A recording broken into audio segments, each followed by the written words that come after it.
Okay, welcome everyone. We have been chatting for a few, like 15 minutes, catching up with the YOSOY family. Ether, fire, water, all the elements, the people that didn't travel, the people that were always online, and of course, connecting with the Aquarius energy. Okay, what is happening? The main reason we are connecting is because today and for the next 2 years are gonna be so many intense and very important transitions and end of cycles.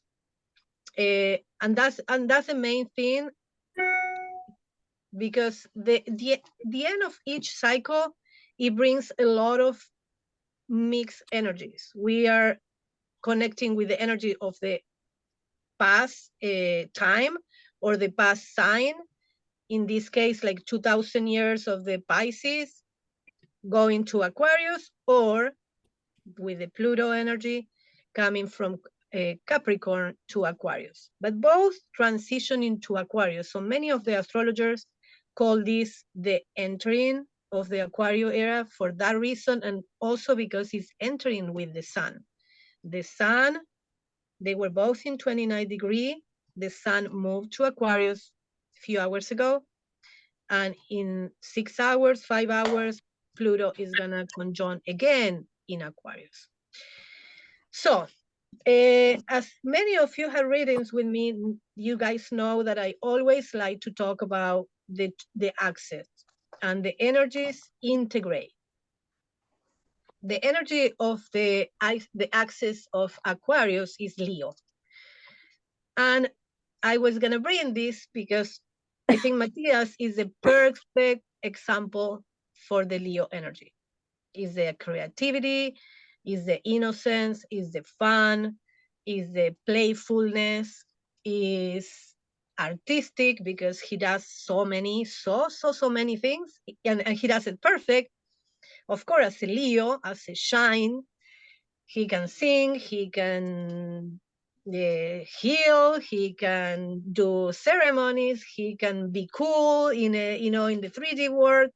So that's the energy also that I want to connect. Pluto in Aquarius is gonna be tough, it's gonna be deep, it's gonna be intense, as everybody is talking about. I'm sure you saw posts and videos and everybody talking what is the Pluto in Aquarius, what is the Pluto in Aquarius in history. This Pluto in Aquarius happened 248 years ago, exactly the same. The independence of the United States, France, the French Revolution, the Industrial Revolution. So as you see, it's gonna bring a lot of like changes in society. But as the way I like to integrate, also is gonna move the internal Leo, our own sun, and it's gonna shake us in our core, our values, in our light, and our creativity. So both sides of the axis are gonna be included. So thinking about how I'm gonna open or what I'm gonna present, I was gonna bring a meditation that I found that it was really amazing, short.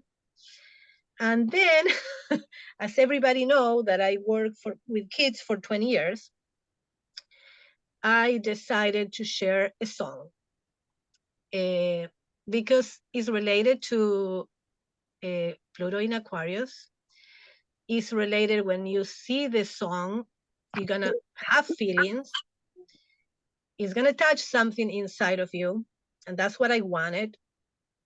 You can be upset because it's not spiritually correct or spiritually evolved, maybe, like the Pisces era. That's what I was like, I'm gonna bring a meditation or I'm gonna bring something different that is Aquarius. And I said, well, okay, this is different. What is coming is different, and I'm gonna shake you guys with the weirdness that is gonna come. Because if I do it as it used to be, It's gonna be more than the same. And the point is like, this is gonna change. I don't know if you guys can mute the microphones. Okay, I'm gonna share the song also for us to connect with our inner child, with the innocence, with the teamwork. Sol Osorio, sorry, can turn off. Yes, your Yes. microphone. Barbara, are you able to mute everyone on the Zoom? Sorry to interrupt, but it's hard to hear No, you. If you okay. can mute everyone. The thing, Lucy, I don't know how to put you as a co-host. So, mute all. Okay. There you go. I'm not muted, right? Okay, the point of the video that I'm gonna share is, you're gonna see, is teamwork, is very Aquarius, is very Leo. You're gonna see it. And I want you to sing it. I want you to go through the emotions that this is gonna bring. And then after this, we keep talking. For me, was perfect for this moment.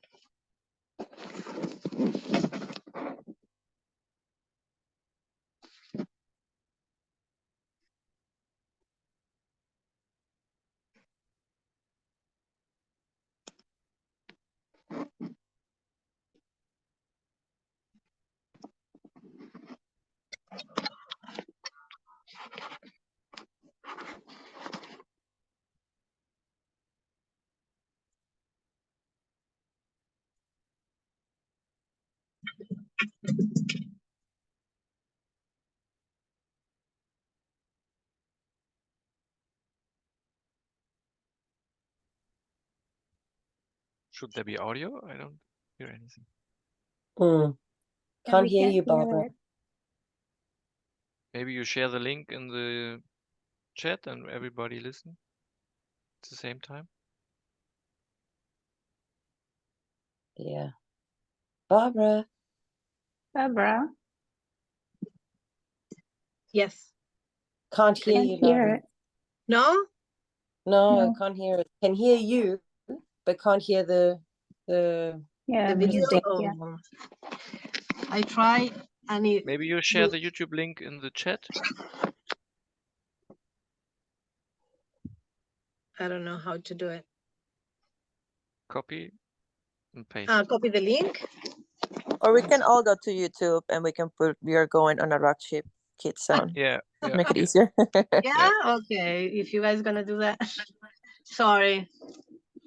My tech.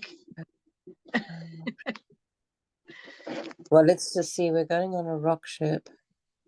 Okay, let's look at that.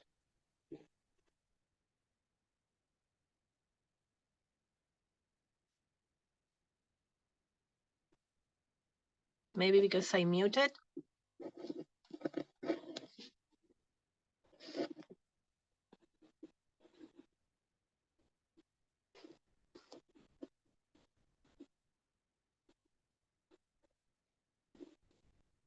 I can play from my phone if you guys want me to. I put it in the chat. Okay.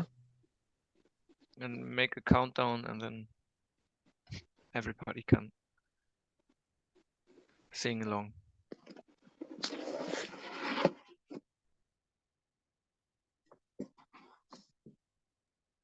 Everybody ready? Yeah. Let's start. 1, 2, 3.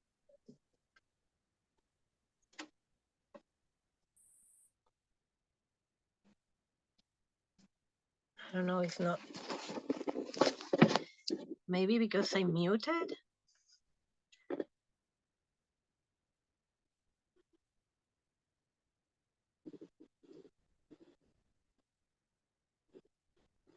No, it's not working. Listen, it's playing in my background. No. It's okay. We're all listening, so.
When you finish, feel free to come back.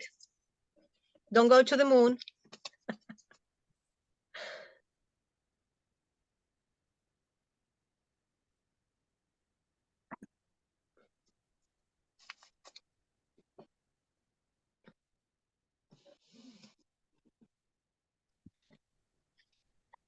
Nice. Cute. That's so cute. Okay, come back, kids. Come back. Okay. For the people that are still listening, this is our meditation. This is our connection with the inner child. Don't forget that Leo is part of this new season of Pluto going into Aquarius, that it can get very disconnected or very digging into stuff in the mind. I put this song because we don't have to forget in these next 20 years to connect with the inner child, with the innocence, as in 20 years, or maybe in 10 years, the childhood for these kids is gonna be completely different. In 20 years, forget it, we're gonna be in another world, in another planet. So connecting with this song and with the teamwork and everything that I saw on the video was a perfect message for this Aquarius season. Honestly, living to a new space, landing in a new, but there it was the moon, landing in a new territory. The teamwork and the surprise factors that they are going when you see the rocket taking off, and the preparation, everything was perfect. And the music and bringing the kid, bringing that energy. I saw everybody smiling. I'm sure that you didn't expect something like that. And that's the Pluto in Aquarius. That's gonna be the transition, and this is the Aquarius age. So things are changing, and that's the main point. And how are we gonna do this transition? I'm not gonna talk about history and about what happened in society, and I might talk a little bit, but what really takes me and into the astrology and the people that had sessions with me is like really go deep in what you are gonna face in these transitions. As the energies are intense, when every planet, or when they are in the 29th degree, in astrology we call it anoretic. It's like a very boiling pot. I explained in one of the other day, I don't remember what I did, like preparation for a wedding. The day before the wedding and all the preparation is like extremely intense, and so many things are happening until the day comes where everything happens. There are gonna be mistakes and everything, but it's like after you cross the tension is released a little bit, not everything. But that moment of transition is what we are going through these next 2 years, 24, 25, and 26. And that's what I prepare this presentation and a short PDF with some pictures and some points to go through to see the energies that we're gonna be working. One is this one that I just talked, that is the inner child, the creativity, the teamwork, that is Aquarius and Leo. And I'm gonna go a little bit more in depth with the pictures that we're gonna see that I put together. If I do it right? Let me see. Documents.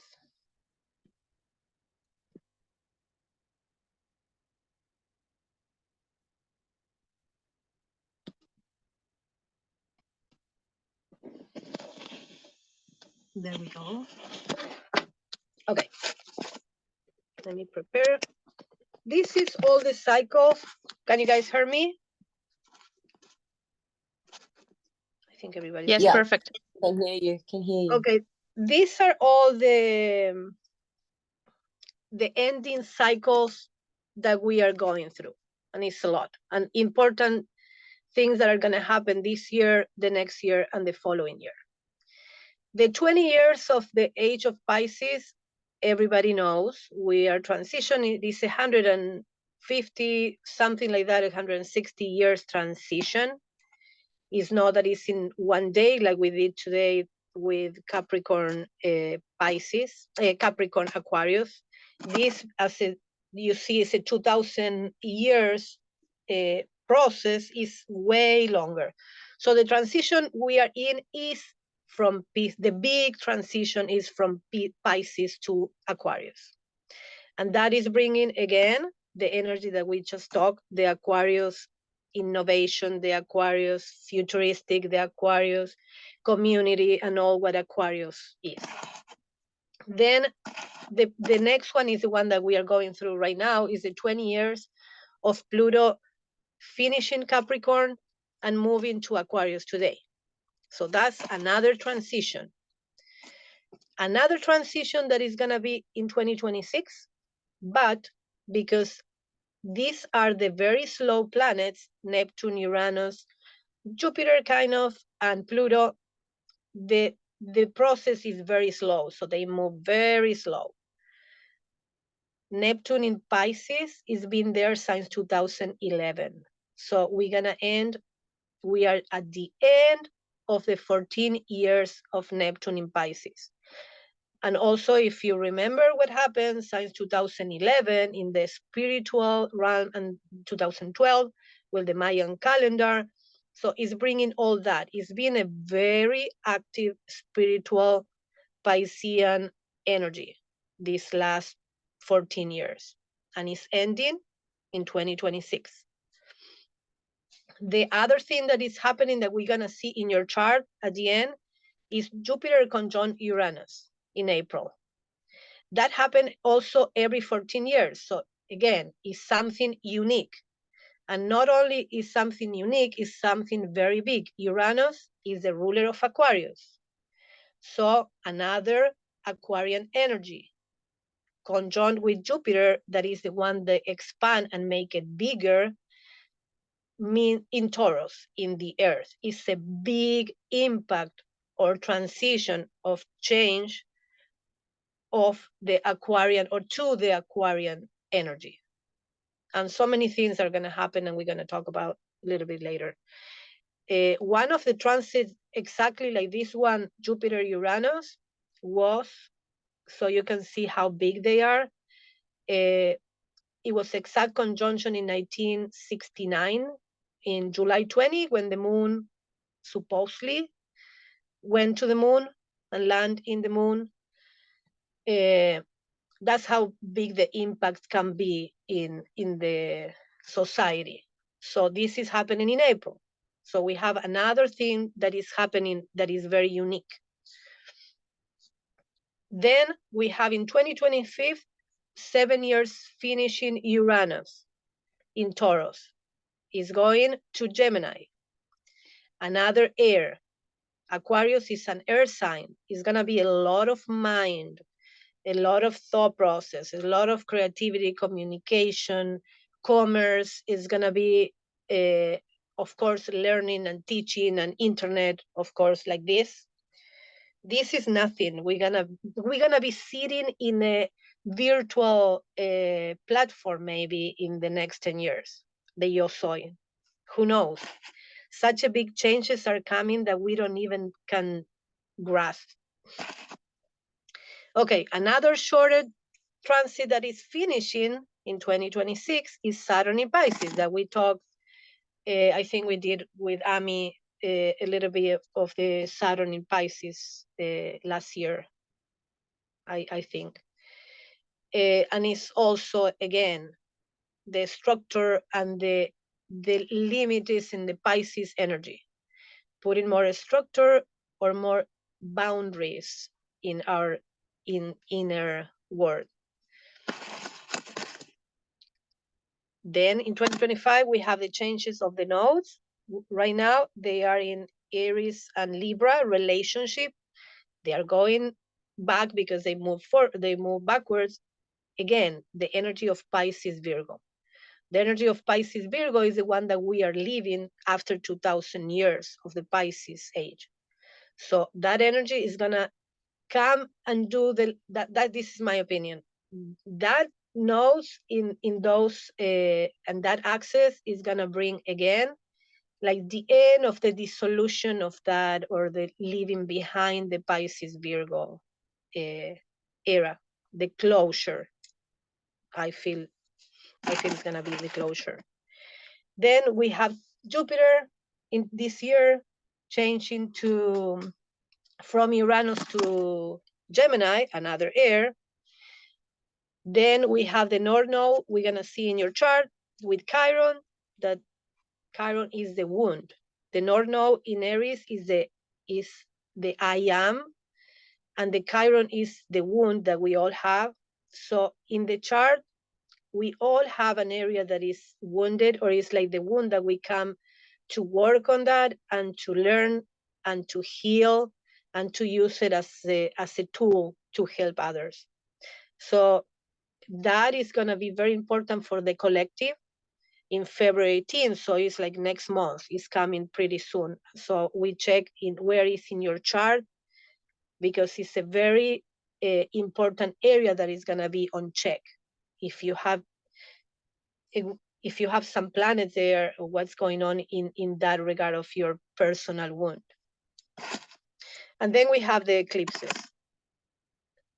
that are going to be in March, April, and September, October, that are also areas in your chart that are going to be like lighted and active for some change, because they are in the axis again, relationships, the who you are, the I am, and the we are, the Libra. So that's pretty much the next 2 years, this year and 25 and 26. As you see, many big cycles of the transpersonal planets, that they are the slow, they are the ones that change generations. That's why Pluto is so important. The ages, 2000 years, forget it. That's a big one. But Pluto, that is 20 years, is generational. That every 20 years, something happened. And I put some of the slides. You're going to see them. Okay. I'm going to go, maybe I'm going to go faster. I'm going to go to the Pisces Aquarius energy. That's the big cycle ending. And this is the energy that we are working with Aquarius. And I'm going to use this one also to know that this is the energy also from Pluto stepping in. Not only the 2000 year cycle, is a 20 year cycle going to the same energy. So we are leaving behind the new age. For many, that's what I put the kids song, and not a meditation, and not a gong, and not a om. That was Pisces all energy. The new energy is a new paradigm. The old paradigm, that is me. New paradigm is going to be collective, as Aquarius is collective. Then Pisces, ego body identification, ego soul activation, separation from others as Pisces, unity and diversity, that is Aquarius, lack of scarcity mentally, lack or scarcity, abundance mentally. Remember, Aquarius is an air sign. It's going to be a lot of mental and a lot of like lessons in mental realms. Global community, self-governance, that's pretty much Leo also energy. And also remember, this is Virgo on the other side of Pisces, and this is Leo on the other side of Aquarius. Intuitive self-knowledge, source is within you, God is outside of you on the old paradigm. Religious belief, spiritual awakening to self, So this picture was amazing. It's so clear as this transition goes from the new age paradigm to the new era or new world that is the Aquarius coming ahead. And the Pluto is gonna bring all this energy in powerful ways. Pluto is power. Pluto is death and rebirth, but what is dying is this old Pisces energy. Is dying the old Capricornian energy, because Capricorn is also the past. Capricorn is the structure. So, sorry, I need to breathe. Okay. Multi-frequential connectivity. We're gonna keep talking because Leo is the sun. We're gonna be like in connection and in communication with the sun frequencies, with you know, the Schumann's resonance, you know, the solar flares that now are like so out there, and we talk about it and we connect with that. The solar maximum that is happening right now these years as well. So is connected with the Leo side of the age of Aquarius, or with the Pluto in Aquarius. And I wanted to show this one that I did because it's so clear of the ages. Pisces Virgo is water and earth elements, and is connected with work, is connected with religions and belief, is connected with following someone that you have there, Jesus, and all the amazing work that he did. But that was the Pisces Virgo. Virgo was work, follow, do what I say, is an example. And Aquarius, like you see and you saw in the video, is behind. What happened in that moment, the rocket taking off, first is a long time preparation, is knowledge, is trust, is behind the veil, is behind knowledge, because you don't really know what is going to happen on the other side of that flight, is trust. And this is the era that we are moving from water to earth to air and fire. So it is very opposite. The transition we are feeling has been happening for many decades now. It is intense and it's not comfortable, as every change of era or cycle is bringing. It's a confusion until the energy gets clear and you step fully into the new energy. This transition from Pisces to Aquarius still happening. Still, you see the new age, all ways of being Pisces and Virgo, and the new coming ahead very slow, but this Pluto in Aquarius is gonna like really speed up things. So that's why it's so important, this Pluto in Aquarius, because it's like gas on, like it's gonna be full on now. Okay, and these are the energies and the cycles that are moving. Pluto is transformation, regeneration. It doesn't matter which sign it goes. You add the sign, the characteristics of the sign, in this case, Aquarius. But you see, purgation, death, sexual power, self-transformation. So this is what we are going to go through right now in this transition of the next 20 years. Added to the Aquarius energy, that is collective, self-empower, everything related to the axis Aquarius and Leo. Neptune is changing after 14 years, next year, and all these energies, acceptance, compassion, receptivity, this is the Pisces energy, divine love, behind reality, no ego, imagination, illusion, all this is going as well in a hard, like boiling transformation. So That's why all the astrologers are saying this is a very like unique time and compressed energy, like if you are boiling like a pressure cooker. All these things ending and happening at the same time with all these energies.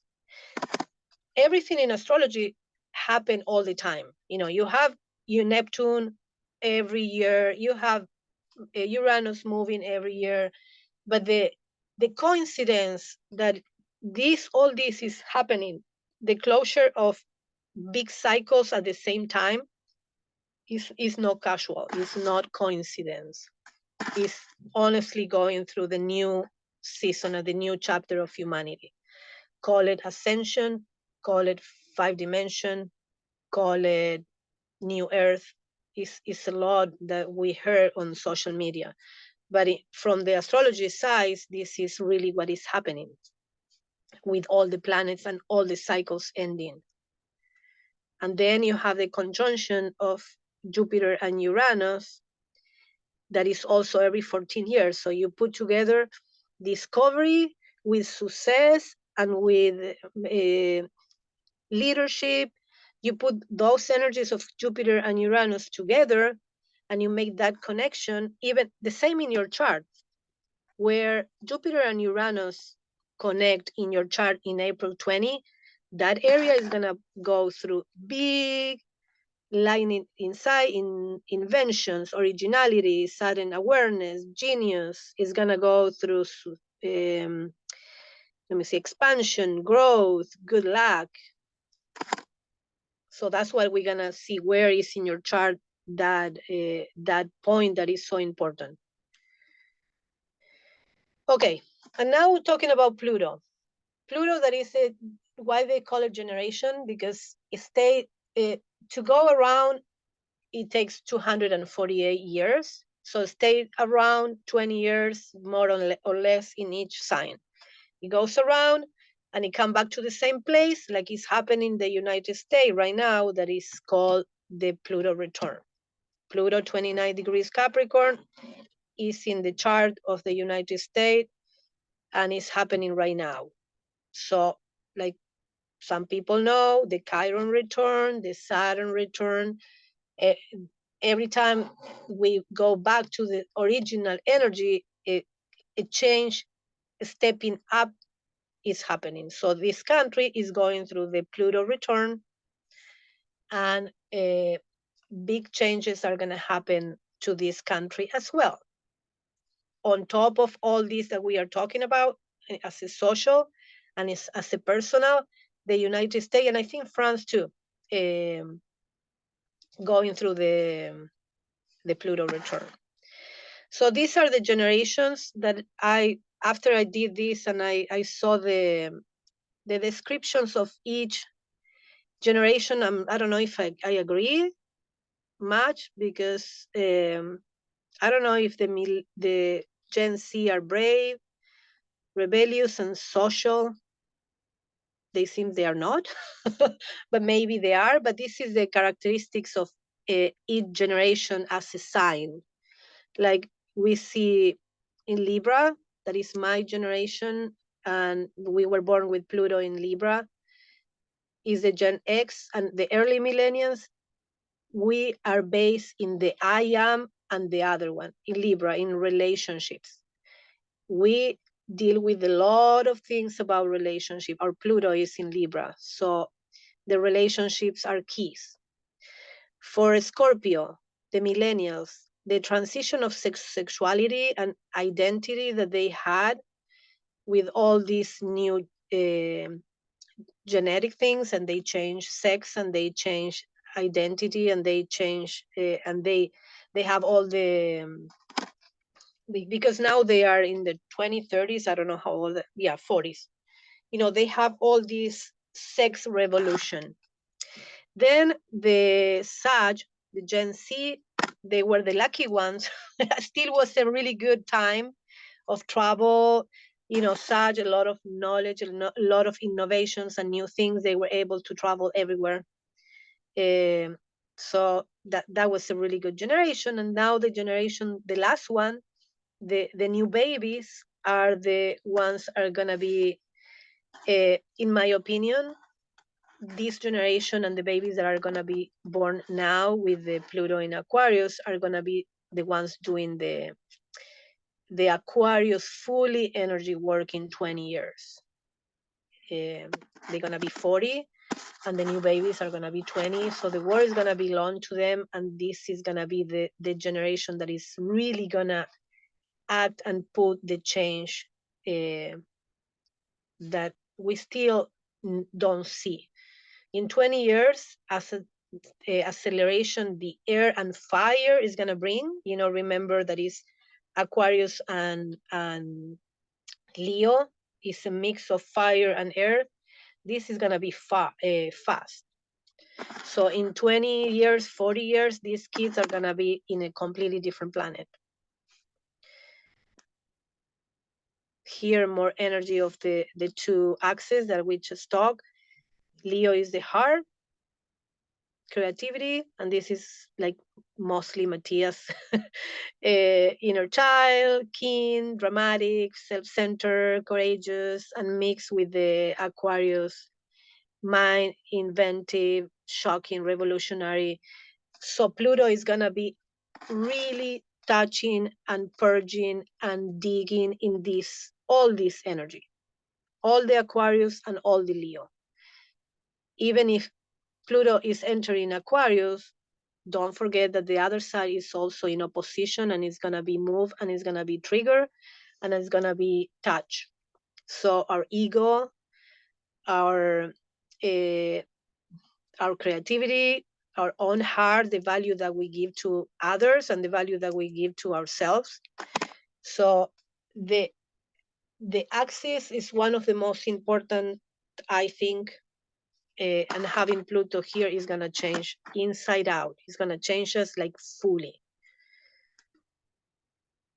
And here again, I put it so you can see the characteristics of the elements that I just say, the fire and air, all this energy. Let me see if I can do this. No, this is not what I wanted to do. Here. So what we are going through now, we are moving from this energy of Capricorn that is more practical, and this we are leaving behind goal-oriented, the Capricorn energy, finally gone. Work hard, one step at a time, very slow is Capricorn, is goal-oriented and practical and discipline, and we move into Aquarius that is not that physical, is not earth, is mental, is social, is analytical, teachers, philosophy, so it's all more in the mind. With the fire on the other side of Leo, that is going to be supporting as the other side of the axis. Inspiration, confident, active, fun. That's what I put the kids video. In order for us to make this transition more smooth, I think our remedy is never forget in the next 20 years this Leo energy.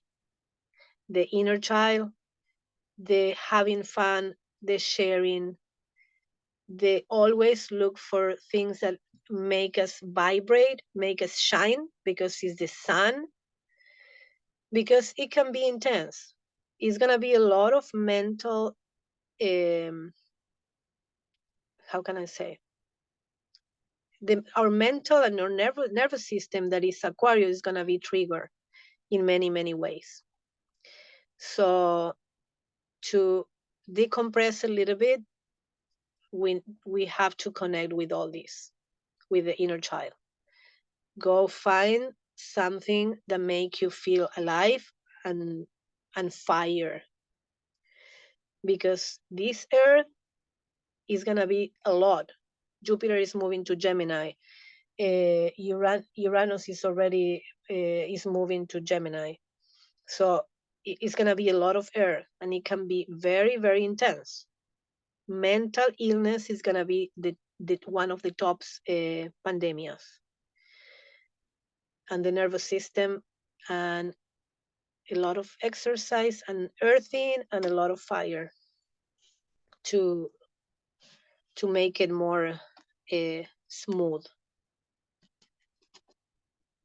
All that apply to your chart, because this is general what is happening, that is you know, is pretty big, but you have to put this on your chart to make it personal, right? Where in your chart you are going through this transition, in which house. And that's what we're going to talk at the end. But I wanted to talk about the energies and all the changes, so you have the idea of why this is so important and so intense, because you're going to see hundreds of videos and posts about Pluto in Aquarius, but maybe you don't understand, and you're going to go and listen, yeah, in 1777 this happened and this happened, but you don't understand why the tension, why the elements, why it's important in your chart. That's what I really focus more. And here we go to the chart. I don't know if everybody is familiar with the chart. I put this one because here you can see the houses, and I point in this chart Aquarius. Let me see. I point here the Aquarius and the Leo. In everybody's chart, it's gonna be different because the houses move, but the energy is the same. And here you read what is each one. House number 2 is money, number 3 is siblings, neighborhood, communication. So this is pretty clear. So when you have your chart and you say, like in my case, because what is I put after is my chart, is in this, my chart is in this one, and I have Pluto in my 5th house. So self-expression, children, recreation, hobbies, what I'm doing, change are coming about this area. So how? What is happening in this house in astrology? Do I have something in this house? I do have the moon and I have Jupiter. So my Pluto is going to be going through that, and I'm going to show you after so you understand what I'm talking about. Some people are going to have Pluto here in the 4th house. So you see, okay, this Pluto, what is going to clean up? What is going to in which area is going to make me die and rebirth, bring something new to the table, in my home, in my family traditions, in the mother. So each of us is going to have it somewhere in the 360 degrees here, and that's where your transformation is going to be. That's what I ask you to have it printed so you can see. 0 degrees Aquarius is here. Okay, Pluto is going to work on my home. Maybe you're going to move. Maybe, you know, so many things that can happen in transformation. So this is pretty much. Any questions here? Do you guys want to go through each house before we go to the charts? Do you want me to go house by house? Yes, but I think it's important that everyone understands maybe where they have it in their house, so then they when you're going through, they can pay more attention. Yes. Perfect.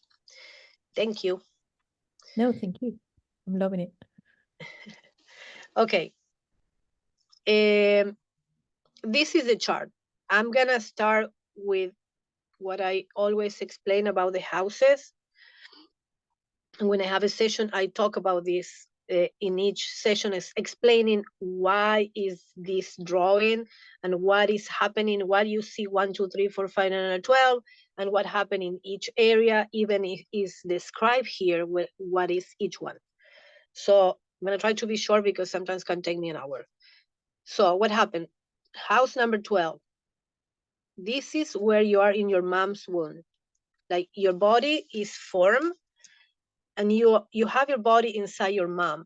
So all the cellular memories, all what happened in your mom body, in your DNA, all the ancestry is moving through your body at this time. This is before you are born, because when you are born, you move to the house number 1. You move to the house number 1. From this is the ascendant. So you are on the other side of the veil. In your mom's womb, your spirit is coming and going. That's what people say. I don't know. But you are definitely, you are in 3D in your mom's womb. You don't have the conscious. You are not born yet. You didn't take your own body consciously fully until you give your first breath. That is air. That is all the information. Also, Aquarius sun, your soul, your breath, the breath of life. So you are born in this moment. This is when we call the ascendant.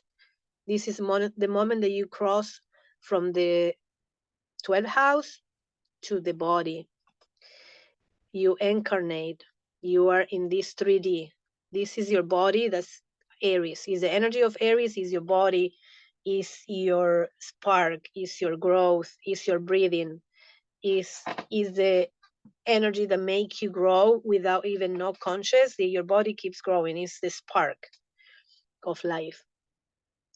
So you're a baby in the body, in the full body, in the first house. So that's what the first house means. You move into the second house.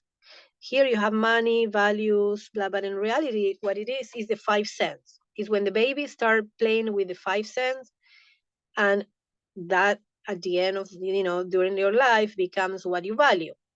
So it's ruled by Venus. Your values are gonna be, I like that smell. I like my mom. I feel cozy. I like the milk. Those are the first sensations imprinted in your soul, in your body, that then become your values. Then you become, okay, where I put my money or where I make my money, according of all the things that I like from the beginning of my life. I love my mom. I miss my mom. She feels good. All that feeling stuff. 5 cents, and that's where you go. Then house number 3, the baby keeps growing. The baby start having communication. Start using the mouth to cry, to control as well. Sometimes, they cry, they understand, and as a reflex, if they cry, they're gonna be fed. So that's how they start using the mind and the voice. They understand the da da da da da da da. The communication start in a baby level, but that's a communication. House number 4. House number 4 is when you realize that you belong to a system. You belong to a home, to a family. Your mom and dad, your siblings that are here, is like you make contact with the belonging of the family. House number 5, the kid keep growing, and this is when the children, recreation, this is the playful area, all the creativity, all the friends, all the also is because it's also is related to sexual expression when you masturbate as a kid, and then when you're adult, the sex is in this area with a partner, but this one is a sex like without compromise. This is when you have a partner, a husband. This one is when you experiment yourself as a child.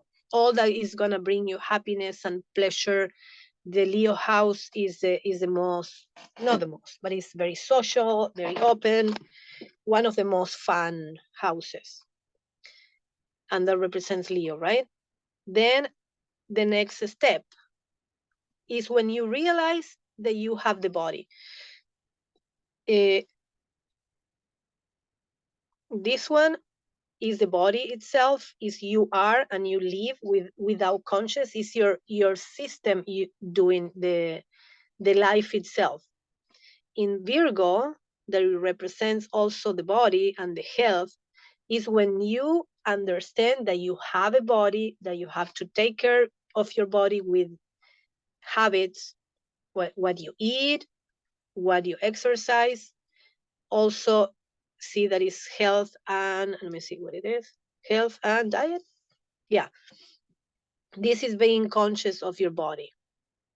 Then this is the personal area, and then you have up here, this is the social. Once you did all this personal knowledge and growth, you enter to the social. This is the first one, Libra. Libra is the relationships, or the relationships in partnerships, like business. It can be business, it can be relationship like a husband, or it can be partnerships in companies or things like legal contracts, you say here. Then house number 8, that is the house of Pluto, and it's a house that is also very intense. Is a house of, I call it the dark night of the soul, because now everybody knows what it is. It's the area that you go deep within and you do the shadow work and you do the process of letting go what is it didn't serve you in all of these areas, in partnership, in your body, in this. That's why Pluto is so intense. Pluto is the ruler of Scorpio. Also obsessions, it can be sex. It is sex. Scorpio is very sensual and sexual. So this house is, like I call, the dark night of the soul, but you move to the 9th house, that is where the wisdom comes. Is the, you see, higher education, foreign trips, is Sagittarius, but it's religion, is what you believe, and all the wisdom that you brought from the house number 8. After all that darkness, after all that inner process of Pluto going within, you become wise, you become a teacher, you become someone with a lot of, say, higher education. It's also going to the university, because it's higher education.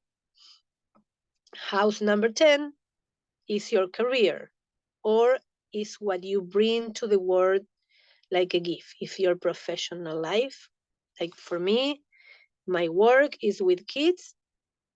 This house number 6, sorry, I'm gonna delete, because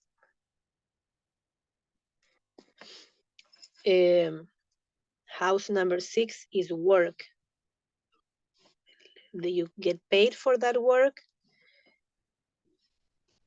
The professional life is more as your passion.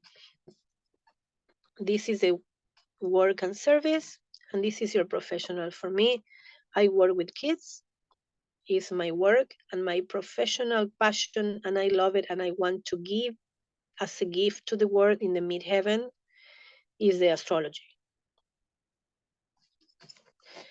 House number 11 is friendship, is social groups, is the future, is astrology, is Aquarius, is what we have been talking about, the axis of Aquarius, Leo. And I forgot to say something very important. Each area, even is opposite this, opposite this, is an axis, and that's what I talked in the beginning. If we see, I want to make it more clear.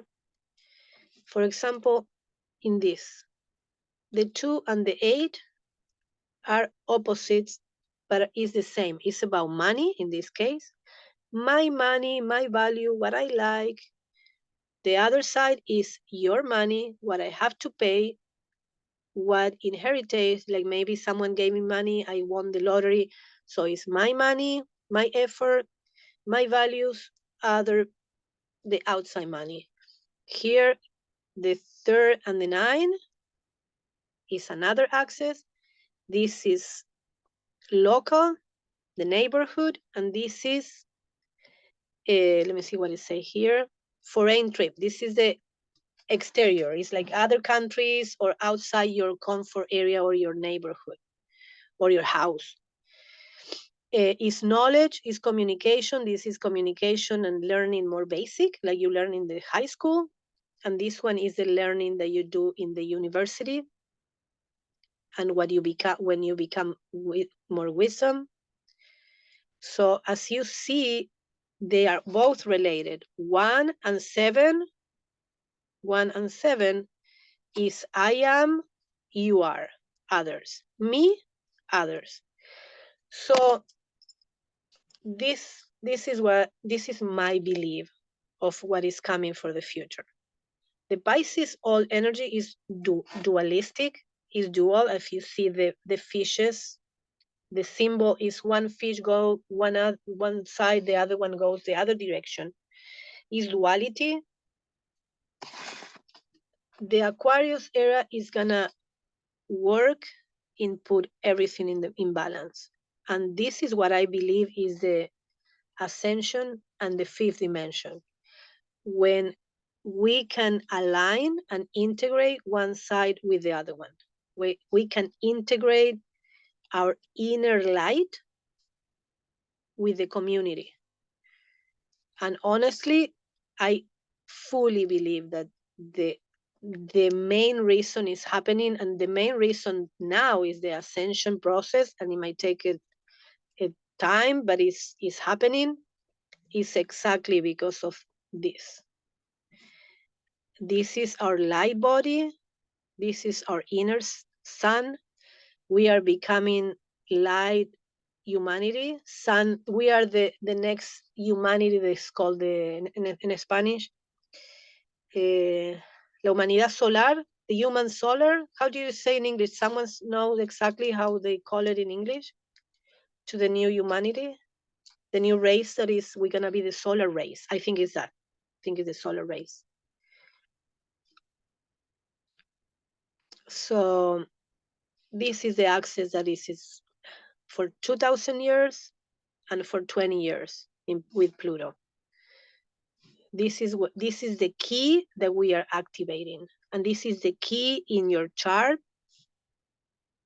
What is activating this ascension? Altruism. We're gonna be social groups, but if we are not aligned in our personal light, it's gonna be a chaos and it's not gonna happen. So self-expression and self-awareness and self-center and our own light is first to become a new society in Aquarius. This is what I believe. We're gonna do the work because Aquarius is the water berry that is doing the work, is pouring the water from Pisces. The job is these lessons from Pisces.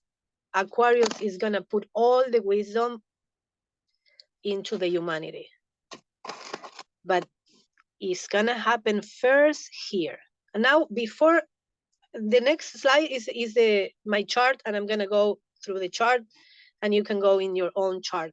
But I want to ask if someone remember what Matthias shared about the Leo, when he was in the Leo era before the flood and when they were in front of the Sphinx, because I wasn't there and I understood like here and there from the ideas of astrology, but what he was talking about, it was exactly here, I guess. Let me see.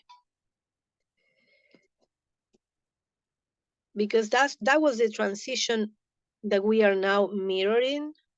That's what he say. We are exactly in this line, and Matthias was talking about this line, this transition. This is what happened 12,000 years ago that Matthias always refer. The dark times came. We disconnected from the sun, and all the darkness until the galactic dawn that we are right now in this line. So in case someone knows or can explain or know how to explain what Matthias explained about the mirror time 12,000 years ago, if someone remembers. If not, we keep going to the house number 12. I cannot see the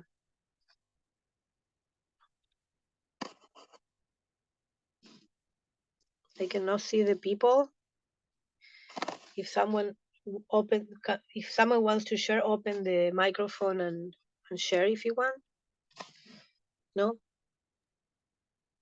No one? Maybe I know something, but I don't know if it's this. This is a question, but he was talking always about the that the people in power did not want the normal people to be self-aware, to be more Leo, and to be more egocentric, and they try to be stubborn. So that's and keep it kind of Virgo, and because of that, it all collapsed in a bad way, not so nice way. It was not it was not like a nice transition because they were too stubborn. That's perfect. Yeah, let me add a little bit to it. Yeah. He was saying too that it was time to let go of their power and transfer it to the new generations, to the new ideas, the new transition, but they decided to go, they didn't want to let go of the power, and that's what declined, because they stay there when they were supposed to let go and let the new era begin, the new people, the new generations go with the new, and they didn't. So they avoided the change. They did not want it to change, and that's what it did.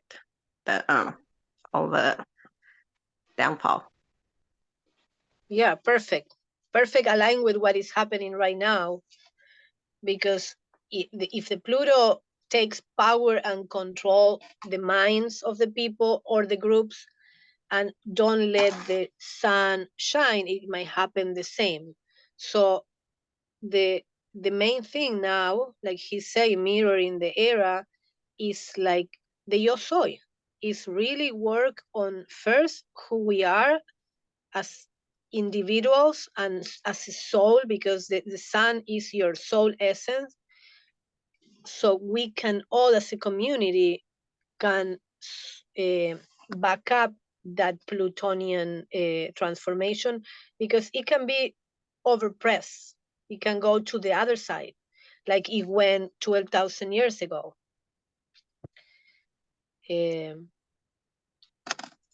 So I can add in a little bit more here. sure, please.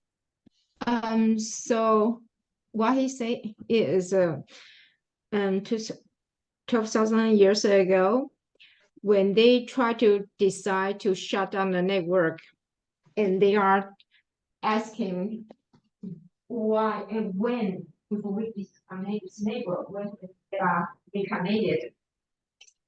And then they say,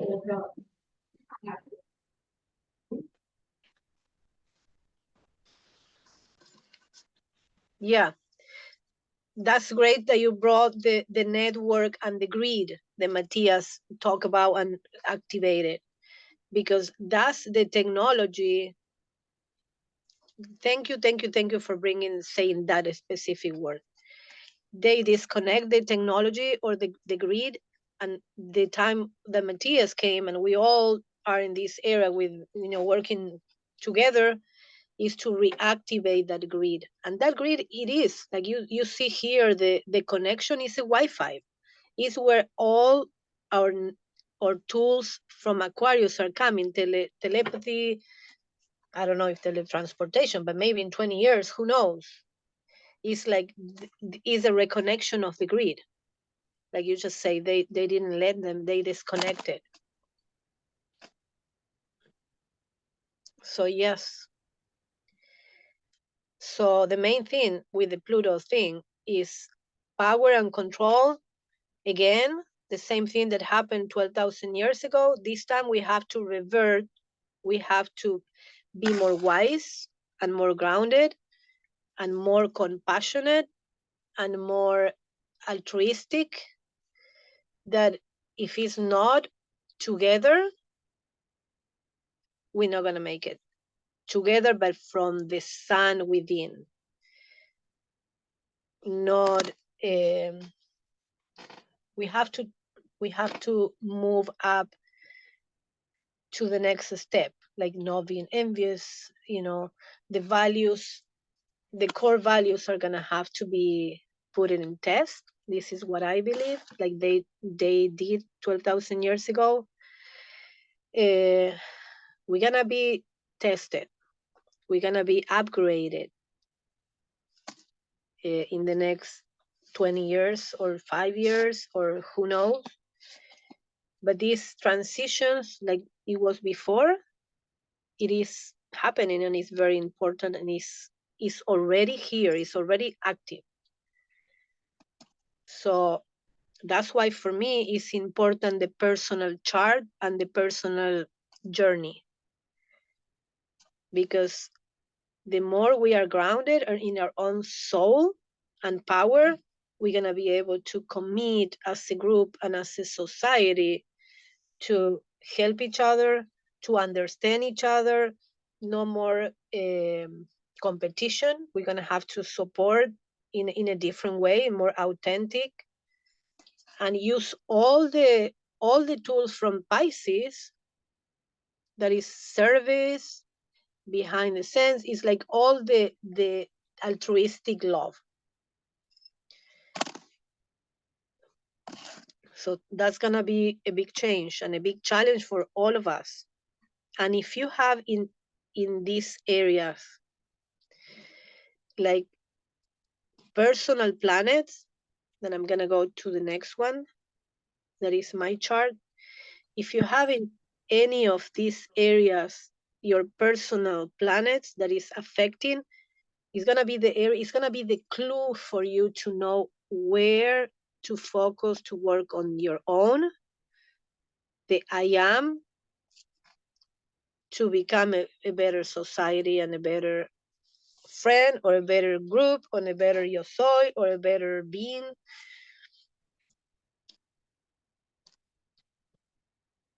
So anything else that you guys want to share about the Leo Aquarius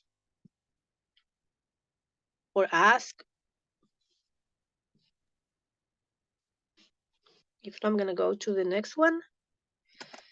That is exactly today, and that's exactly what you have printed. This is my own. This is my chart. So what I'm gonna point is the dates that I gave in the beginning, that are the points important for you to see in your own chart. What are we talking about? What is the important areas that you have to look?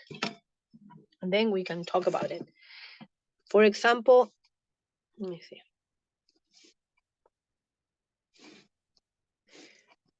Here, if you look in your chart, 0 degree Aquarius is exactly this one. This is what we're talking about. This is Aquarius. You have to look in your chart where you have this.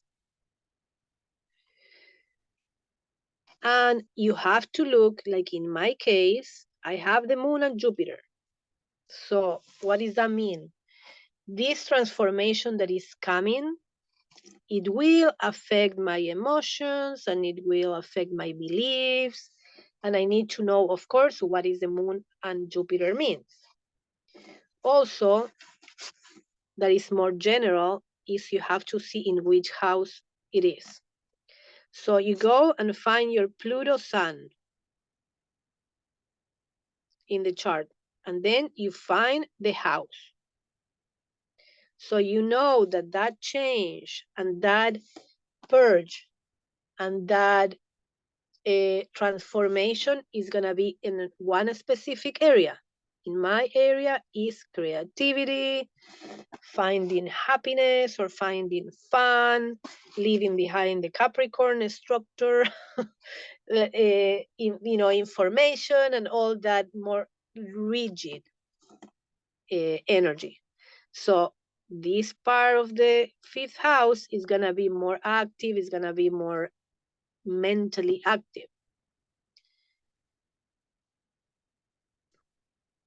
So that's how you do the reading. That's how you find what area is going to transform. If you have it in here, in 7th house, it's going to be relationships. You go to the slide before, the page number 8, where it says each house what it is. If you have your Pluto in the 7th house, it might be possible that you're going to go through partnership, purging, or it can be power. It can be empower. The energies and the planets also brings both. It can be destructive and constructive at the same time. When you let go something, something new is coming. When you die and rebirth, you start a new chapter, leaving behind the things that you are letting go is probably not easy. But it doesn't mean it's not going to bring the best. Maybe the best is after you let go, or you close that chapter, or you close that relationship, or you let go that job. So we are all going through very, very, very big transition in letting go something. And it's something because this is not just Pluto going to Aquarius. It happened with the sun, that is your soul essence. That's the uniqueness and the rareness of this transit. That is not, it could be just Pluto moving by itself. But this time it's moving with the sun. That the sun represents you, is your essence. Because, when people ask you, what is your sign? What they are asking you is, where is your sun? I'm a Gemini because I have my sun here is in Gemini. If I was a Taurus, my sun would be here in Taurus. So this is you moving with Pluto into the transition of the new era. That's why it's so, so, so important. And astrologers are like, wow, this is big. So what in your core, what in your depth of your being is going to change, is going to be letting go the old and bringing the new. And not only that, the planets move this way. All the planets move that way. So after a few weeks, then you're going to have Mars moving next to Pluto. And it's going to put in test, and it's going to activate what are the things related to Mars. It can be action, sexuality, impulsiveness, aggression. All the good and the bad things are going to be lighted when it's next to Pluto. Okay.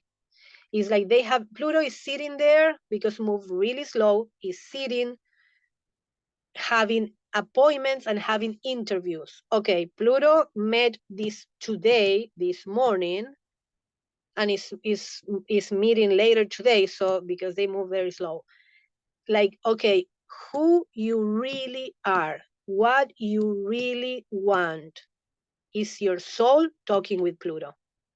In a few weeks is your Mars energy of action. Okay, Pluto is going to tell Mars, okay, what you did, what are your impulsiveness, what moves you, what really moves you. Then after that, and this is not common, so that is the other thing that the astrologer, then is Mercury, that is going to go sit next to Pluto. After the sun moves, after Mars moves, it comes Mercury. Okay, Pluto is going to say, okay, what did you learn? What did you communicate? How are you communicating? What are you letting go in your communication ways? What are you going to bring new?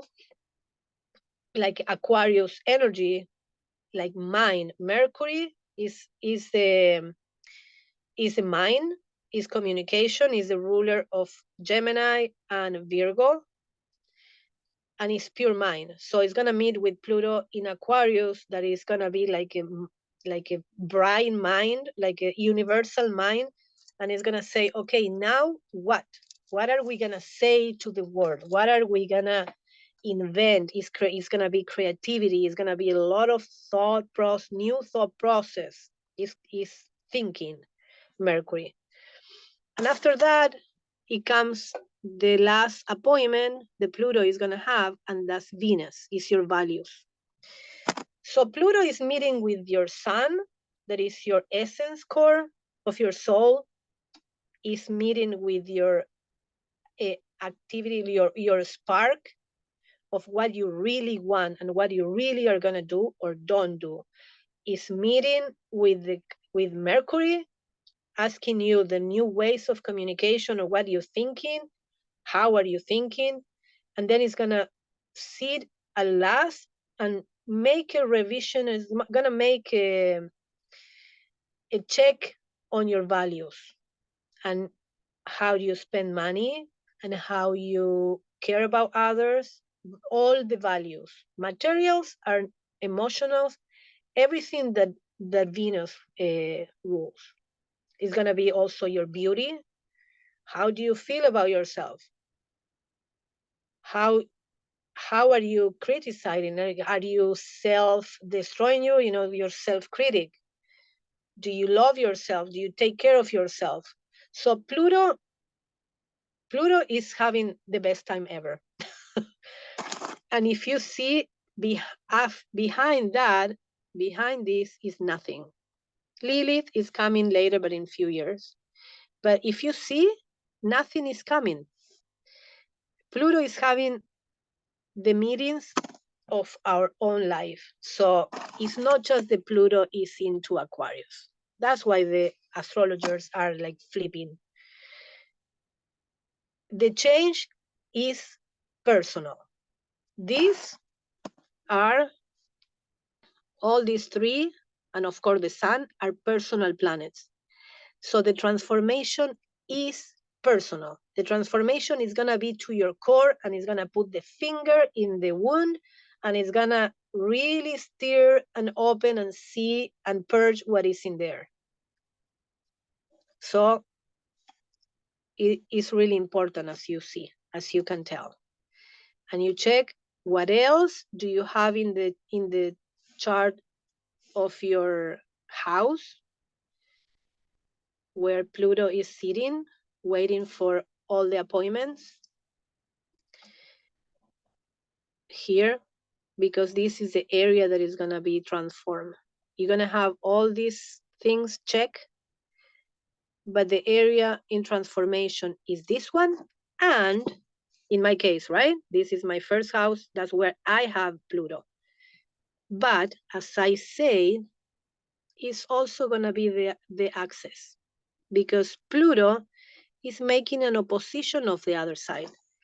So also, if you have something on the other side, in my case, Mercury, is gonna check my Mercury. Not only the one moving here is gonna be checked. It's gonna probably go through. No, it's not gonna go through my Mercury. But anyway, you already went through my Mercury.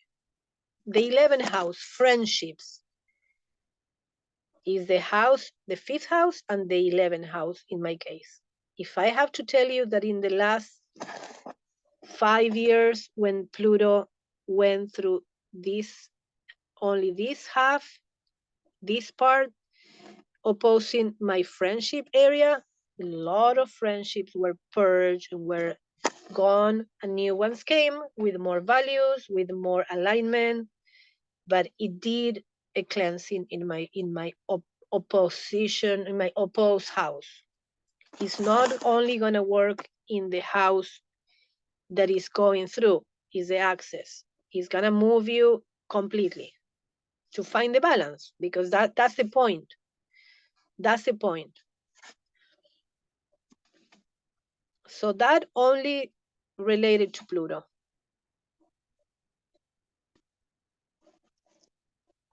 That is a big thing.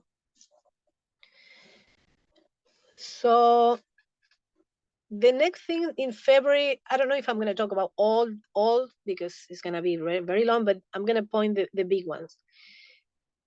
In February, we have North Node Chiron. What is that? And this is what I'm talking now is a collective. We are all going through the same. So North Node Chiron.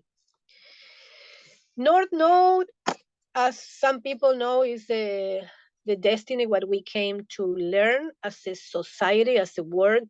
We all have our personal North Node. In my case, is here in the 4th house, Capricorn, but also we have a collective North Node moving.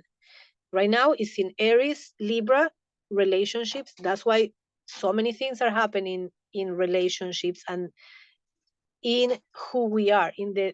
This what is happening here with Pluto.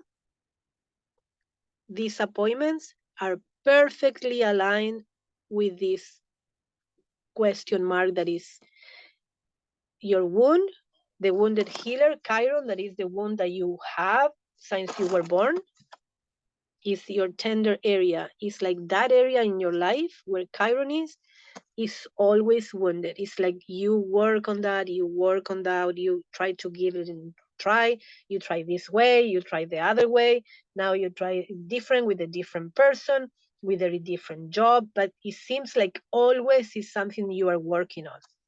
So what's happening in February 18? The North Node and Chiron, they get closer. They have been there already closer, but in February 18, that is pretty much when Pluto is having all these meetings, your wound, your personal or collective, because this is like the whole planet, is gonna say, what is your personal challenge as a collective, of what is that you have to work or find for yourself about this wound. It's like a quest. It's like a vision quest, because the North Node is what we have to learn or find, or yeah, it's like our life mission, and it's meeting with our wounds at the moment when Pluto is having all these appointments. So what is happening to your wound? What is your mission? Why you have that wound so open now that Pluto is going to open it, right? Pluto is going to go and check, okay, what do you do? What do you communicate? Pluto is going to dig deep, and then you're going to have to face the wound as a mission, as, okay, I have to face it. And it's about the I am, because it's Aries. So the energy, yes. Or is the wood the node, the one that looks like a little Yeah, octopus that is on the 4th for you? yes, this one is Uh-huh. is like this is the North Node, and this is the South Node, and they say this is the things that you bring from past life, and then you use it to complete your mission, what you came to learn. This is your comfort zone. The South Node is the tools that you already have and you already know, but this one is what you have to learn. So in February 18, or is happening now, is like what I need to learn about my wound, about who I am, what I like, what I feel, what I communicate. So it is a very challenging time to go within. The core of who we are is being touched. And the eclipses are going to be in this area too. So the eclipses are going to be in Aries and Libra. And I put, it's going to be, let me see. We have in September, October, and March and April on the same area where the nodes are, but they are with Chiron. So it's like, why you are so wounded? What is your mission is to find now as a collective? It's like, why society is so wounded? What is happening with who we are as a human collective that we cannot find ourselves? We have to go through Pluto and sit with Pluto and check every single area of our life to know who we are, to finally face the wound. Because Pisces, that is the old energy, is the one that disconnect or wants to avoid or wants to, what is the word that I'm looking for? It's dissolve, and that's not the word. It's like the Pisces energy wants to avoid to feel the pain or to, so it's the way that they abuse drugs or things like that, trying to disconnect. They don't want to face this energy of the wound. And we are gonna put into work to see what really is going on inside as a society and as in a personal level. It's not just Pluto moving into Aquarius, it's a lot going on. And I wanted to explain this for you to understand, because yeah, it's really cool, Pluto moving into Aquarius, yeah, transformation, but in reality, these little details are very, very important, and what makes the process more intense and more unique and more individual. And of course, as a collective, because we saw again, there is no Aquarius without the fifth house, that is your own sun. Is who you are, how you connect with your essence. Like Matthias, if he's not connected with his own self, higher self, or call it anyway, there is no community, there is no YOSOY, there is no greed. Matthias is a perfect example for what is happening and what is, we have been processing as a YOSOY community. It's perfect. So we are all facing our wound as a mission, as a collective understanding of what we need to learn as a society and in a personal level. For me, personally, I'm going through something called Chiron return, like Pluto return, the United States every 200 years. The Chiron return is about 51 years, and it's when Chiron meets Chiron. My personal Chiron here is meeting the collective Chiron. So means I'm going through a very deep process of who I am, beside the Pluto, beside everything. So this is my Chiron return. And the people that are like around 50, they are going through the same. Because we all Barbara, have, yes. just one question. Sometimes in your chart, the Chiron says it's in retrograde, and then actually currently Chiron might be direct. Does that change when your Chiron return actually is? So like, for example, if I was born on a Chiron retrograde, but Chiron is currently 16 degrees direct, then that's not the same Chiron. Or is it the same? It is the same. In astrology, you can go very, very, very detailed and you're going to get information, or you can zoom out and get more general information.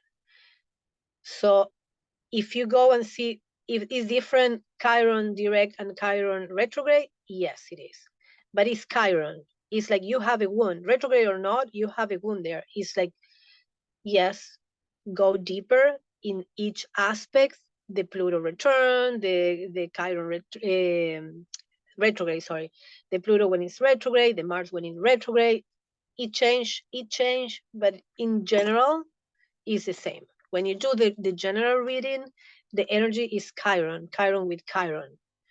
If one is retrograding, the other one is direct, it may be different, but that's like going very thin, and it's complicated. That's why astrology is very, very, very like detail oriented. So my answer is yes and no. Okay. Very, very Gemini. Very Gemini. And and you understand. Yeah, well, I relate. And the other question was that the return is when it's the exact degree, and then do you look at like, for example, if your Chiron is at 14 degrees Aries, and currently it's round about 15 degrees Aries, then that's not the return until it's 14 degrees. The exact is the same degree. Like when your birthday, Okay. your birthday is exactly when the sun is on top of your sun. Yeah. But the energy, you feel it before. Yeah. It's like saying, for example, the sunrise is at 7 a.m., but you have the dawn. You can see that it's getting clear, that something is happening. You feel the energy few degrees before and after. And for example, the sun, some astrologers count 10 degrees orbit. So because it's, the sun is the most important, the same with Pluto. The faster planets are more like, it has to be exact, the same time, the same time or the same degree, because they're faster. But astrologer also is very intuitive, like sometimes the energies or the chart speaks by itself. It doesn't have to be right on top. If you're an astrologer Capricornian, you're gonna go by degree and you're gonna go exact, line by line. But if you are more Aquarian, that is connected with the intuition and with the heart and what you see as a message and connected to the grid, you can see like things behind every single detail of the Capricorn, line by line. So that's the intuitive part of astrology, and any other tool that you use. Cool. Thank you. Yeah. Any other questions? Okay. The notes, the appointments here. Let me see what else. Okay. I'm gonna go a couple more and we good for questions. The next one, let me delete this so it doesn't get confusing. The next one is this one. Now, this is Uranus and this is Jupiter. They are still separate because the conjunction, they're gonna be together in April 20. And they are very powerful, but in themselves. Jupiter is the expansion, is the ruler of Sag, and is the giant of the whole planet. And where it enters, it just enter Taurus. Where enter, expand, and make the sign vibrate more. It has a lot of frequency, a lot of weight and gravity, and it is the giant. So where Jupiter is gonna really expand. So many things are gonna happen.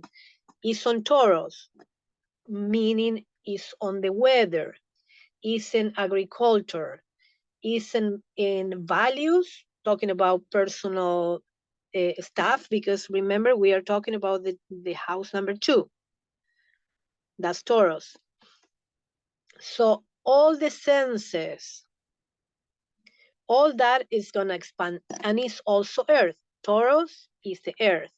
So the Earth is also going to go through a lot as a planet, as a physical planet, because it's an Earth sign and it represents the Earth.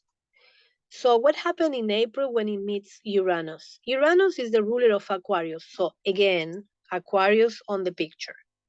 There is no escape. It's a lot of air, a lot of Aquarian, Uranian energy, and Uranus, as a ruler of Aquarius, is intense. It is the nervous system, is communication, is the lighting, is like storms, is a lot of, is change, is innovation. So apply all that to the Earth as our home, as a planet, and apply all that as the value system that we have, and this 5 sense that we have, even the food, the things that we like, the clothes, some, simple trivial things that, we don't pay attention, is going to go through a big change. In April, with the giant Jupiter that expand, meet with Uranus, the one that it brings news, like lighting, like something new is going to happen on Earth. This is the message, if you read it simple.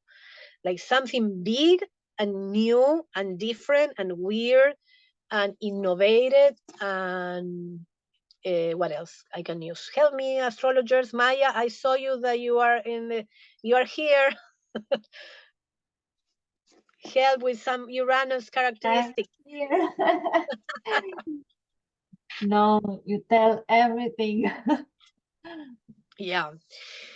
Okay, so that is gonna be and remember what I say, that when Uranus and Jupiter met in 1969 was when the men got into the moon, or the fake moon, or the moon itself. It doesn't matter what was happening. It was the whole planet. It was looking at something big happening, and it was in Libra, so it was air. And it was conjunct with the moon, but that's extra. It was right with the moon when they conjunct. So what I mean with this, and what the astrologers are expecting, is something big is about to happen in April. It can be weather related. It can be because it's gonna be on affecting the planet Earth. Yes, someone wants to say something? No, I say like an earthquake. It's in English, no? Yes, The planet, earthquake. yes, Earthquakes, anything uh, to do with change.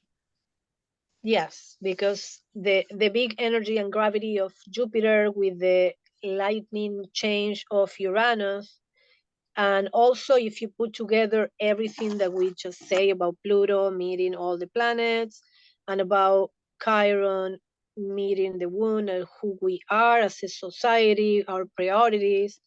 So that's why astrologers share and believe that something big is about to happen. Someone wants to say something? Yes. Yes, someone want to share?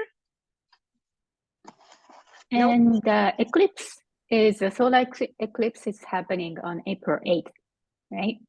Yes. And so that kind of puts an end to Yes. whatever is happening, and clearing the road for this Jupiter and Uranus conjunction to spark something up. Right? Yes, exactly. The eclipses are gonna be in this area. No, Libra are gonna be in this area. One is gonna be March 25th, the other one in April 8th. So it's a turning point that the astrologers call between eclipses. So this big event that is coming is going to be between eclipses, or after the eclipse, that is the key, the ignite, the change probably. And in a personal level, that big impact and change is going to happen in one of your house. So not only in a planetary level, as a planet Earth, in your own planet, personal planet, your own personal life is going to affect. Mine is in the 8th house. So something related to monetary or values or beauty, I don't know.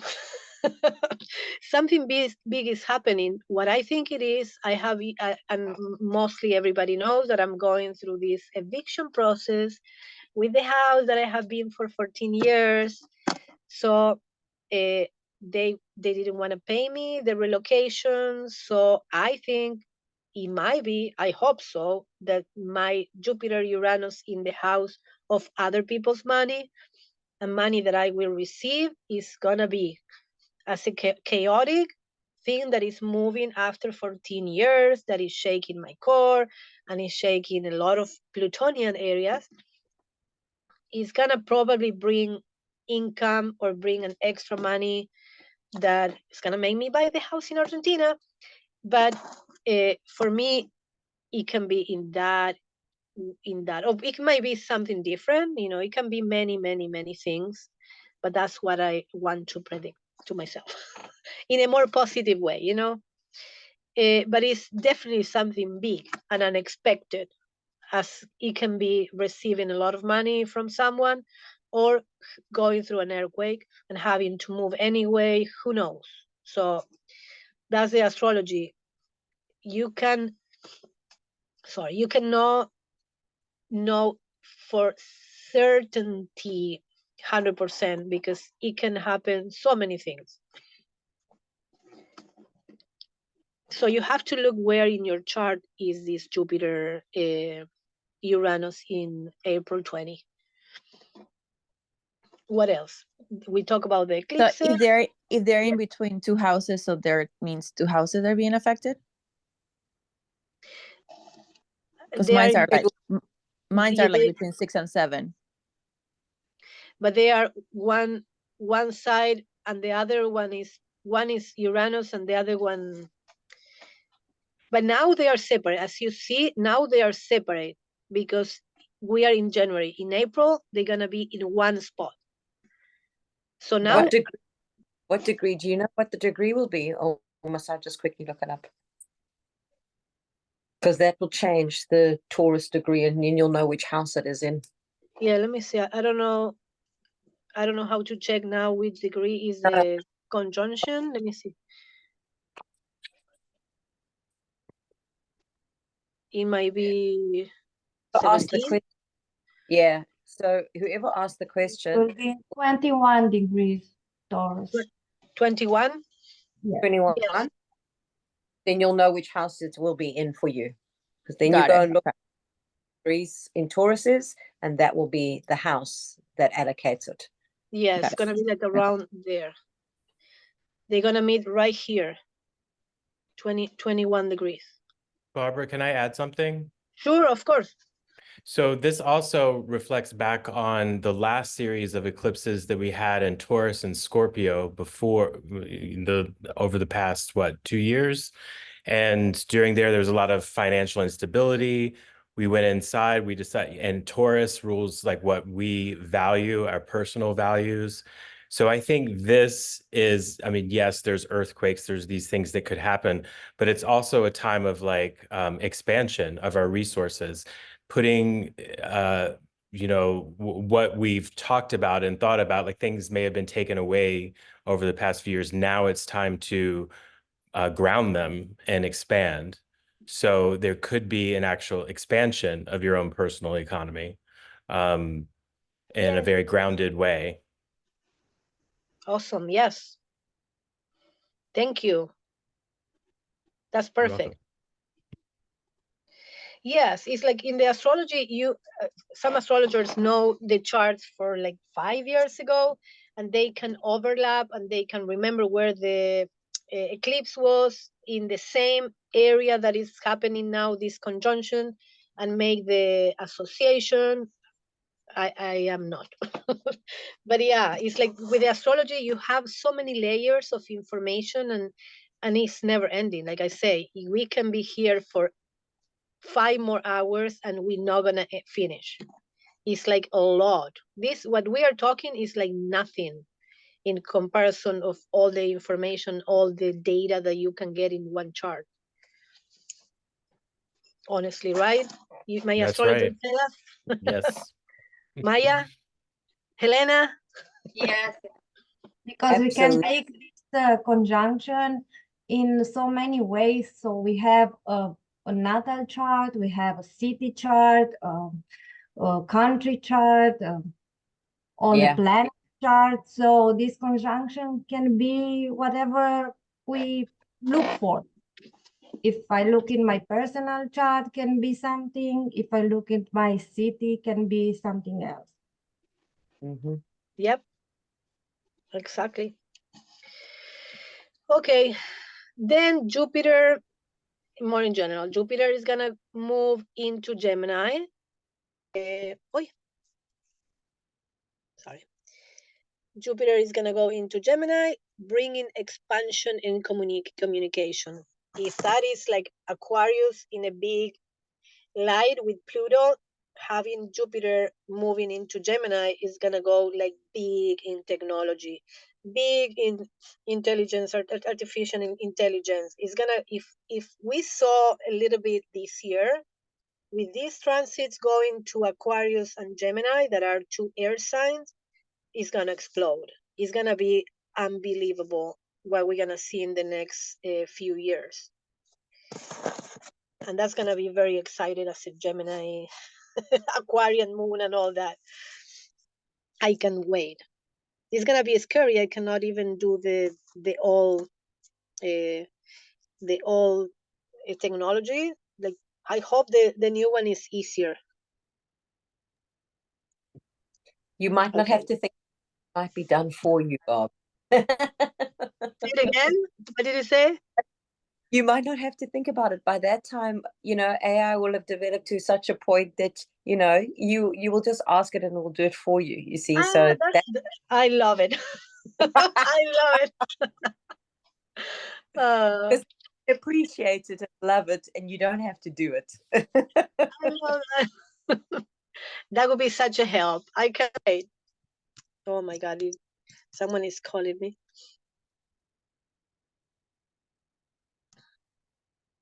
Okay. So, and then the last one is again going through the Pluto. That's November, because in September, October, we have again the other eclipses on the other side of the axis. And then September 17, October the 2nd, and then we have Pluto going back to Aquarius, because in September it's gonna go back and meet. Okay, let me do something. Now Pluto is in Aquarius. No, not yet. Like in a few hours, but let's say it is in Aquarius. It's going back for 3 months to meet these appointments. The appointments are gonna be in Capricorn.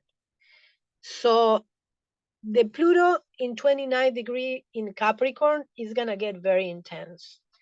It's gonna be a tough interview that these guys are gonna have when Mars and Mercury and Venus go through the 29 degree of Capricorn. So this is the real transformation. The old system, Capricorn, what we are living, Pluto in Capricorn was there since 2008. And we saw the transformation from 2008, the economic crisis with the war, and the whole war went, to now. So going in the last degrees is like checking the intensity and checking every area before it changed to Aquarius. Scott, if you want to say something about this that is very important, also please feel free to jump in, because this going back to the Capricorn is gonna be like putting the stamp in all the work that Pluto did on the last 20 years. Well, I think it's significant that it's happening during the election, right? And this is like the last time you're talking about when Pluto goes retrograde again at the end of the in September goes retrograde until November, and then until November. And so yes, it's the last opportunity to transform these old structures and to look towards the future. Right now, Pluto's moving into Aquarius, so we're going to get a taste of the future. There's going to be a lot of ideas and air sign Aquarius. So we're going to start planning of what we want to bring in. And in September, it's going to come down to what old structures are still standing in the way. Where am I being rigid? Where am I being inflexible? To prevent this new information from coming through. So and then so we'll have that opportunity to clean that up. And if we've resisted, if there's been any resistance, it'll just be taken away. It will be done for us. So, and yeah, and then after that, Pluto moves into Aquarius and the games will begin. And the real games will begin. Yeah. That there is no going back, right? After November 20 is full on forever. No going back to Capricorn. That's right. So the other thing that I wanted to say that I feel is important, and I say feel exactly because Pluto going back to the 29 degree of Capricorn is also going back to the 29 degree of Cancer. There is family, that is what you feel, is your motherhood, is your mother, the relationship with your mother, the relationship you have with your country, because you know Cancer and that area, it is your home base. So it's gonna be like it was already when Pluto was going through Capricorn. The opposite side is Cancer and is family. Family structure as a structure because it's part of the Capricorn axis. As a structure, it went through a lot between working, spending time with the family, and putting so many hours to work and what to do and all the structures and things that we just talk about Pluto in Capricorn. The family base was moved a lot, and it's gonna be the last shake as well. And also, like when the Pluto goes with the Venus and Mercury and Mars interviews, it's gonna go about the other side of the axis as well. Where is the priority? You know, what's your priority? What do you feel about your family? What did you do? What are you gonna do? How do you communicate? You know, it's gonna go again. 29 degrees Cancer is very intense. Is before jumping to the Leo energy, so it is the closure of all those concepts as a Capricorn, all the systems that Scott just talked. On the other hand, we're gonna have the Cancer energy of our emotions and our moon, because it's ruled by the moon, our own personal moon being checked. So I think that's it. We can go to any questions about this chart or anything before I just take this slideshow and I see your faces. Any questions about the chart? Well, I've heard on the other video that so you mentioned about November, that was the last chance the Pluto is entering Capricorn, but that was the time that conjuncting with Mars, right? So the power of Mars will amplify what is going to be happening in the last moment of Pluto in Capricorn. Well, it can be, as we know, Mars represents war and Pluto represents power. And the last degree, the 29 degree, is the most intense and crazy. As the 0 degree, they are both very like tense. So it might bring some political issues and worldwide, you know, it can be war, it can be tensions between countries, and that it can develop in war. It can be economic alignments or economic breaks between countries. Also remember that this wound is gonna be playing for everybody, like who we are, how we relate, how we put ourselves first, so how we take care of our wounds or others. So a lot is gonna be revealed and a lot is gonna be put out with the Mars Pluto conjunction. And it's very explosive, both, no, Pluto is not fire, but kind of. It's a Plutonian energy, that explosion, and Mars is fire. So it's gonna be interesting to see what it's gonna bring. Again, I don't do predictions. There are so many astrologers out there that they can say so many things. But one thing that I want to share in my personal life, and I think that when I talk to Corina, I share that in the military times in Argentina in the 70s, of course, it was kind of a Pluto Mars energy, very military and in Capricorn. Everybody was going through a very challenging time. People were disappearing, like the universities were closed, all the systems were down. Like it was a very chaotic time in Argentina. Now, my dad, I don't know his chart or what happened, but it was his best time in his life. He got in power. He had a truck company with like 5-6 trucks, and he was the one doing all the merchandise to the military. So for him was a very powerful and the best time in his life. He felt empowered. He felt economically safe. Of course, he saw what was going on in the society, but he was having one of the best time, and I was born. So for him, it was a very good time. So what I want to say, and that's what I bring this example, is yes, it can be war, it can be military, it can be earthquake, but each life is different and is gonna be going through something different. And the example of my dad, it blew my mind always, because like everybody was going through hell and he was having the best time ever. How is life that? How is that possible? It's like the chart can say so many things in general, and for you, you are going through something different. So I don't really want to just go exactly like we all gonna go through this, or we all gonna have a crash, we all gonna be broken, or we all gonna win the lottery. It's like we really have a complete universe in your personal life.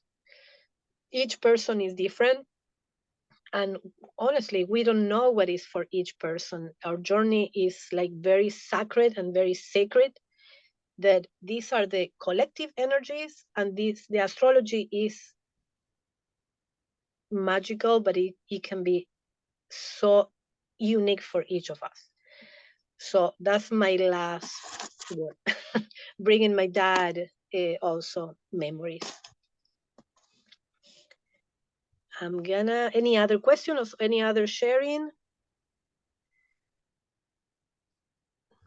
No, I don't know how to remove this.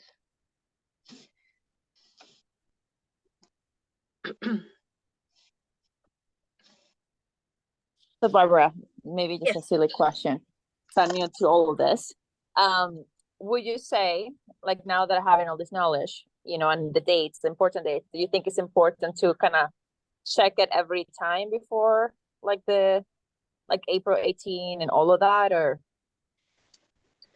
what do you think? Can, well, as an astrologer, I don't check my chart all the time, or every single moon, or every single Mars, or every single eclipse, because like I say, it's so much information, you can go crazy if you just check in all the time.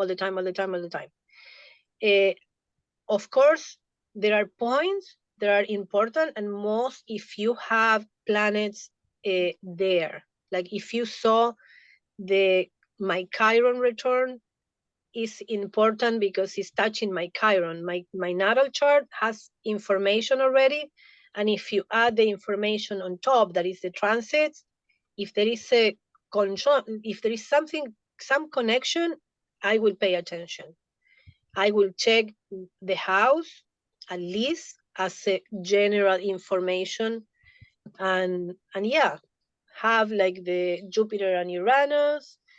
I'm gonna send on the group all these PDFs so you guys can have the information of everything, the dates of, I don't know if I put the dates, but I can add it. And you can check in your chart. It's honestly up to you how detail oriented or how deep you wanna know. I try not to go so in detail with my chart because it can be crazy. Okay, I can get very, very obsessed with what is gonna come, and I try to leave it more general or more light. Got it. Thank you. You're welcome. So it looks for me that I need to buy a very strong virtual seat belt, because most most of the stuff is happening in the first house, which means it's me. So everything literally is going to happen to me. I have Mars, I have Chiron, I have almost like everything is bunched out exactly into the first house. And then after I have it in my Sun, the next which you talked about, Barbara, everything is my in Taurus, which I have a Sun in Taurus. So it looks, I thought that I'm going to have a little bit lighter year, because the 23rd, oh my God, it was a huge checking point. But I think it was a preparation for what we learned a lot internally. I mean, at least I did a lot of stuff, unbelievable, you know, how to deal with reality, with the relations. And this is not an easier year at all. This is we need to use all our tools and wisdom right now to make it, to use it for the benefit of humanity. Wow. Is the time for all the tools out there. Is the time that we all need to connect and really support and see which tools, you know, is going to resonate with you, or it's going to be interesting. And the important is we should be connected Zoom or in person, or, you know, any way possible to go through this. And also use the tools that we never use. Like, it can be, if we don't have internet and we cannot leave the house, we're gonna have to learn to connect in a more deep and intuition and stepping into the grid that Matthias taught us. Is we're gonna have to develop new tools beside the one that we already use and know. So that's the innovation of Uranus, and that's the innovation of Pluto in Aquarius. We're gonna be bringing new connections and new communications that we don't really can think right now. And it's going to be interesting. Almost like our YOSOY and our group, which exists for many years, I mean, for you exists decades. It's all these lessons are going to be right now in action. Yeah. Like it's up to us, and you know, recording school is coming, all that stuff is coming. The groups are being created all over the world with us, activating. You know, I finished my arc, Barbara, so in the fall. Yeah, so the fall will be interesting, because I wanted to do the opening for I created something. I built a house, which I felt like a Noah building ark. And Barbara came up with this idea about calling it ark. And it is in Canada. It's on a beautiful view of the Georgian Bay. It's one of the, you know, Great Lakes, and a very special area. Heavy, and that's not a heavy, deep energy. I have always two ravens watching over us. And so just a heads up that in the fall, actually in September, I was thinking to do the opening. That might be a very powerful time. To do that. Yes, it is. It's the eclipse season, and what else is I have to? Yeah, Pluto going back to Capricorn. So and you guys have to come to Canada to plan the foundation. I wish I can go. Plan the foundation of the house. Yeah, amazing. We talk. Lucia, do you want to say something? I saw your hand. I wonder if Pluto will behave differently between Capricorn now. Pluto, sorry, what did I couldn't hear you. Pluto? I wonder if Pluto will behave differently between Capricorn and Aquarius. Pluto behave the same. It's like if you go, you as a person, you have your characteristic, you're gonna behave this. Is you going visiting my house and visiting next house. The thing is, like, when it goes to Capricorn, is visiting Capricorn, is gonna interact with the energy of Capricorn. So it's gonna interact as Pluto, but dealing with the Capricorn things. When it goes to Aquarius, it's gonna interact as a Pluto, but with the Aquarius energy, that is gonna be transformation in that level. Is coming to clean the Aquarius energy, or empower or transform, as it was doing the same with the Capricorn. So yes, Pluto is transformation, empower, and all the stuff. And in one of the slides, you're gonna see all about Pluto. Is gonna act the same, because it comes to clean, transform, purge, and take out all the trash that we don't need. So even if it's in Capricorn, in Pluto, in Capricorn, in Aquarius, or it was in Leo before, so yes, it's gonna act different because it's gonna be doing a different kind of job. So it's more, the next one will be like more Aquarian. Yes, it's gonna be Aquarius Leo. It's gonna be about society, and it's gonna be about who you are, your own power. It's gonna be about technology. Of course, as we know, the AI is Pluto in Aquarius. It's gonna be technology. It's gonna be communication. We're gonna see what's coming ahead. Everything related with Aquarius. And in Capricorn, it was related to all the systems, Capricorn systems. What? Sorry, what did you say? So Teresa is saying it's okay. First house is going to be community, society, soft power. Capricorn, yeah, Capricorn, we had community, but more structured. But Aquarius is gonna be more individual, stepping into a community to know who you are, what you are doing. In Capricorn is still like the pyramid. It's gonna be one person on top telling what to do. Capricorn was about a structure, like the business. Now in Aquarius is gonna be a completely different. You know, the information, Aquarius is the internet. All the information is not in a paper and with telling you what to do and all that. In Aquarius, it's gonna be like in the cloud. All the information is gonna be there for everybody to put it the way you want it. You know, as a Leo, your creativity is gonna be on top. You know, Aquarius Leo, completely different than that Capricorn. You know, Capricorn, you're a Capricorn. So Barb, hi Barb, hola. hi everybody. Hola. Hola. I just want to say thank you so much for all your wisdom. Thank you so much for everything that you do, the effort, all your love. Definitely you're a blessing to this group, to this family. You know, like I have learned so much from you. I'm totally kind of new on astrology, even though I've been following Matias for a while. I have learned so much. I just want to mention, like, according to numerology, this new era, this new year, we definitely have to work in pairs. We have to find community. We have to unite to go through this new time and be open to reach other modalities.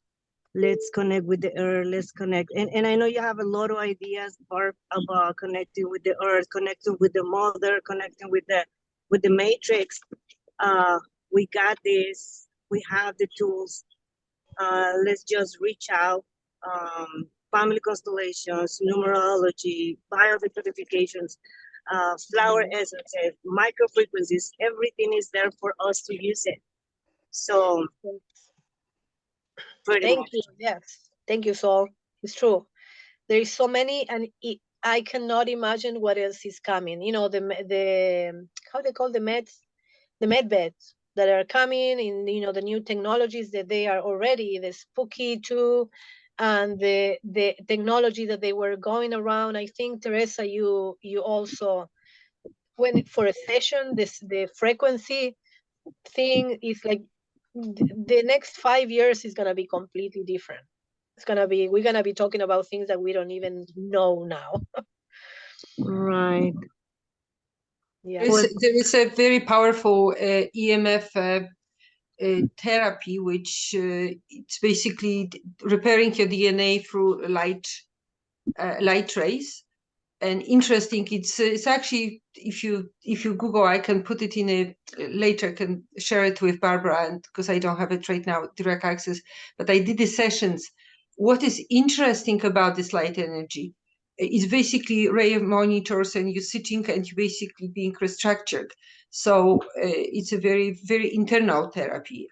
But when I came there, my first word was, wow, we finally got it there. A little bit not as sophisticated as we did it before, but we did, because I have a recollection from Atlantis in 5D, where we did this one. And in this therapy, I had actually a technical memory, how we did it for DNA, swimming under the water into some kind of like a huge tower, which is a crystal tower, and with the vortex, you floating and you cleaning your DNA. It's like you just restructuring yourself. It's like a shower, and people go and they come back, and all that stuff came to me as a memory, being in this EMF therapy, and it is really powerful. It's amazing. So I know that we are connecting back to this, to what we had, and better, hopefully. Yes. Yes. Thank you for sharing. Yes. Stefan, I think you wanted to ask Yes, something. I managed to raise my hand. I did not find Yes, the I button. saw your hand. Yes. Yeah, I just wanted to ask if you can give for me, like, I'm a very novice with this astrology, but I also did a course with Mercedes, an introduction course, but I don't really get much of It was what too will happen for difficult. me. It was too difficult for you, is No, what you just have for asked? just the part with to follow you and also follow what's on my chart. So I would ask you can even leave the recording on, like give a simple introduction into my chart if you like to. I would share it in the chat Yes, what so I'm I gonna can a little bit comprehend what's exactly happening. But let me yeah, I'm gonna stop the recording, and if you we wanna c- we share, we can have it as an example. I yes, don't okay, mind if we can share no it. problem. The thing is, like, I don't know how to put it on the screen. I'm very bad in technology. Waiting for Pluto to do something easier for me. You I don't can know how to put it. he's shared the file. So if you go Yeah, to the chat, it's on the chat. and if you go to the chat and then you click on his chart, then everybody can see his chart at the same Can you time. guys can you guys see it? The other Or- way you can do it is you could give him on the bottom there, it says share. There's a block there that says sharing. If you click on share, you as the host can give Stefan sharing opportunities so he can share to the group. Does that make sense? Yes, I tried to do that with Lucia, that she was gonna be a co-host, and I don't know why I cannot click in anybody. So that's what I couldn't do that one either. So Okay.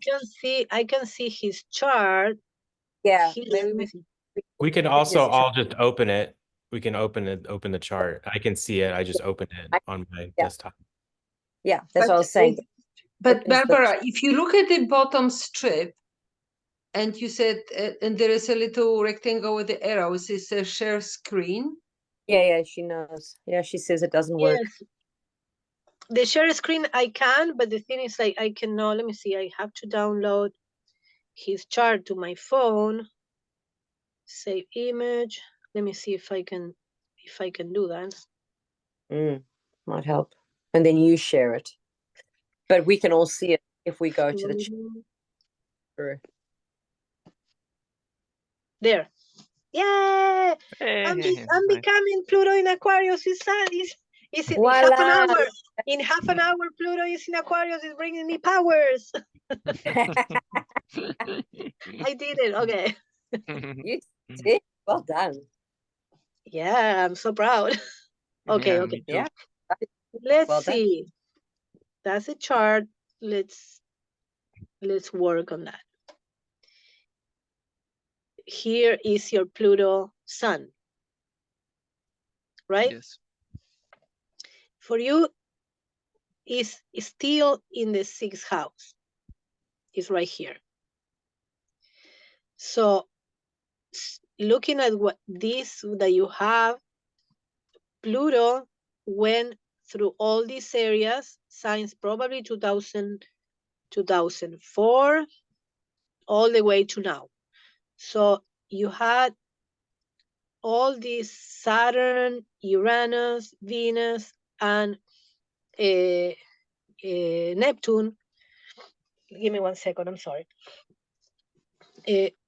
When Pluto goes through personals or no personals can be very transformative and purging. So you went through a lot when you see all this in the last 25 years, probably. So it's clear now, it's better, but it's about to change house as well. So what I think in your case is happening, this is the closure of all this transformation, and it's related to work because it's the 6th house. It can be related to your health, to your own body, like how did you take care of yourself? And in few years, it's gonna go through the relationship area here and through your sun. Oh, your sun in Aquarius too. But that is gonna take, remember, all this is gonna be 20 years. So in 10 years, you're gonna have the transit on your sun. But right now, it's not as important. You have time, you still have time. So this is how you read. You find this, and then you find this, and then you find this. That is what we were talking. And you're gonna check first. You see, in this case, you have a lot going on. North Node, Mars, Moon. So your wound, what you are talking, and your transformation, are you facing all the, what we talk about here?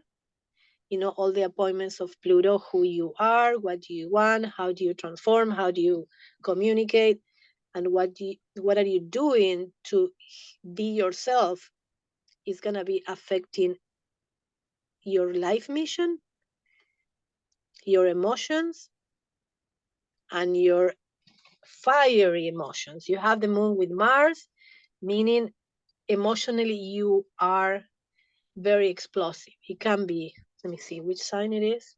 Oh, yes, it's in Aries.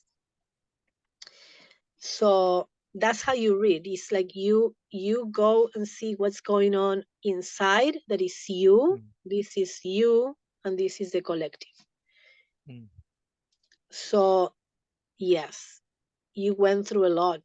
These last few degrees are the closure and the last process of this house. I don't know if it's related with work, with health.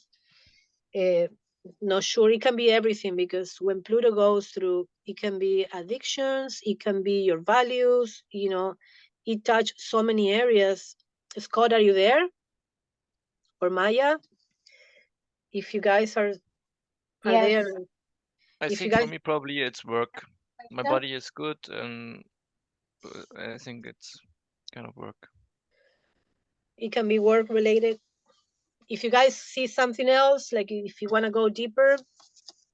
No, I want to ask Stefan if he can tell us about the last 15 years, how it works with the Pluto in the 6th house, the house of health and work.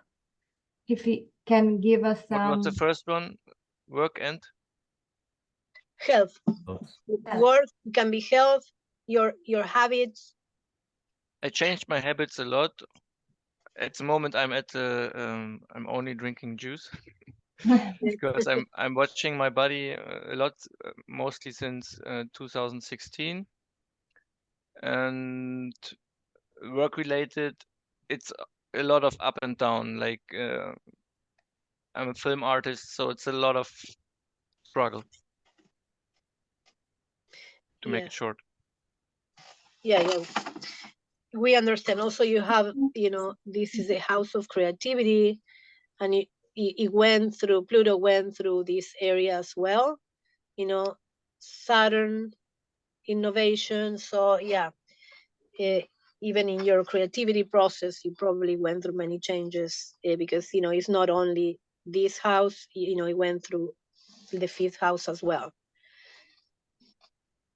Scott, you wanted to say something? Yeah, I would also add that Pluto in Aquarius is in the 7th house. So that's the other one-on-one relationships. So now that you've done all of this work on yourself and you've been through all of these changes, people are going to come into your life. Like the Pluto energy will come through other people, and transformative people, important people, powerful people that will come in to help reflect who you are, you know, after you've been through what you've been through. So yeah, I would look out for new kinds of relationships. And with the North Node and Chiron up there and the 10th house, it has to do, Exactly. yeah, it has a lot to do with your business relationships, people that you serve on a daily basis, one-on-one, you know, and there will be some renewed energy around that, some new creative energy. Yes, he has the conjunct Jupiter Uranus, you know, the big change in the 10th house of the professional life, also with the redefinition of who he is in regards the professional life. So And- that house is it's gonna be a big change impact. And Barbara, I just also wanted to say I really appreciated what you said about Leo and using Leo as a balance. And Stefan, you have Leo in the 1st house. So it is about meeting these new people through the eyes of a child, like through your inner child, being playful and yeah, innocent, you know, the innocence of just meeting new people. I think that's going to help, and yeah, that'll help. Yes. Thank you. I'm gonna say one thing in general for all of us: the authenticity is gonna play big thing even in politics, as we see the Argentinian president, as we see other people and being authentic and being that you can feel, you can sense. We're gonna be able to really see who is real. I thought about sharing the kids video, because, you know, I wanted to be spiritually evolved, and you know, and the authenticity is like who I am and how people know me, how I know myself, and what also makes me and the world vibrate.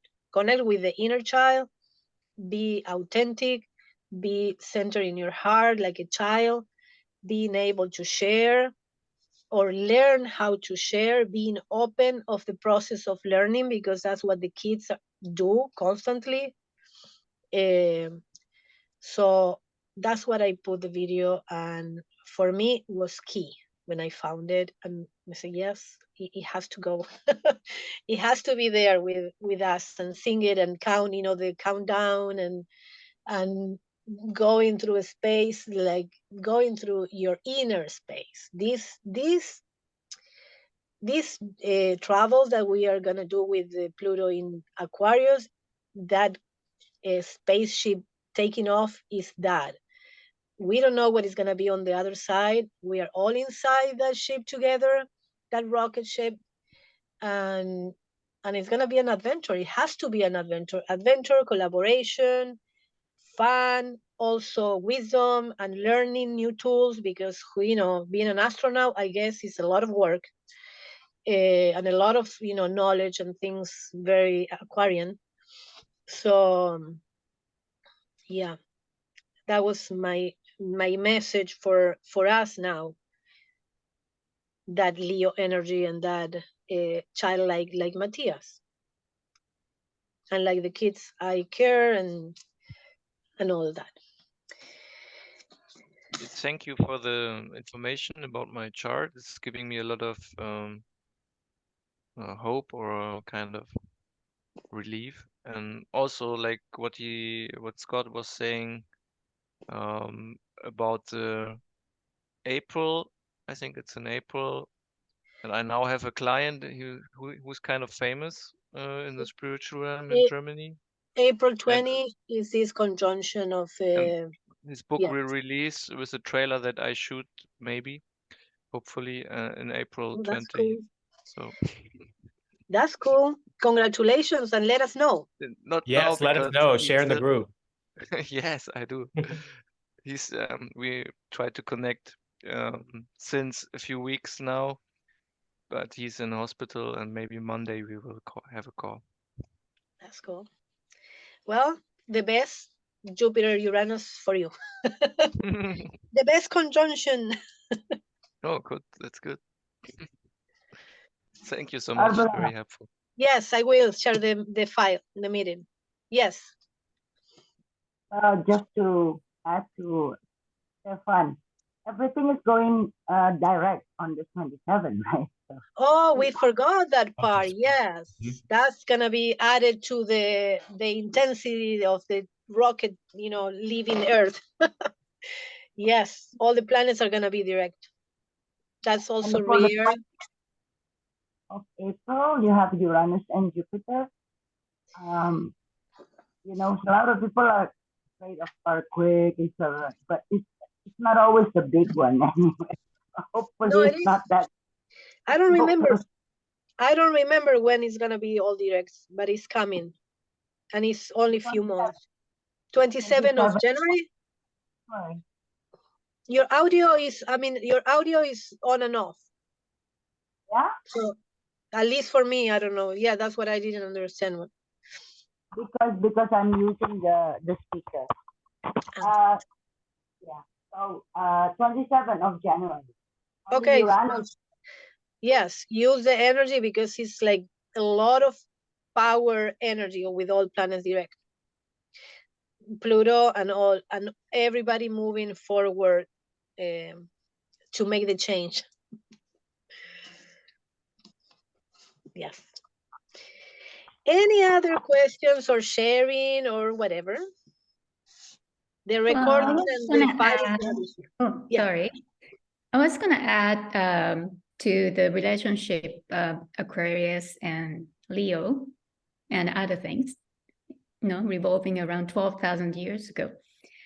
We all talk about, Aquarius and Leo, Aquarius and Leo, but we are just touching Aquarius. So which means that we all have lived the Pisces era for our 2000. life.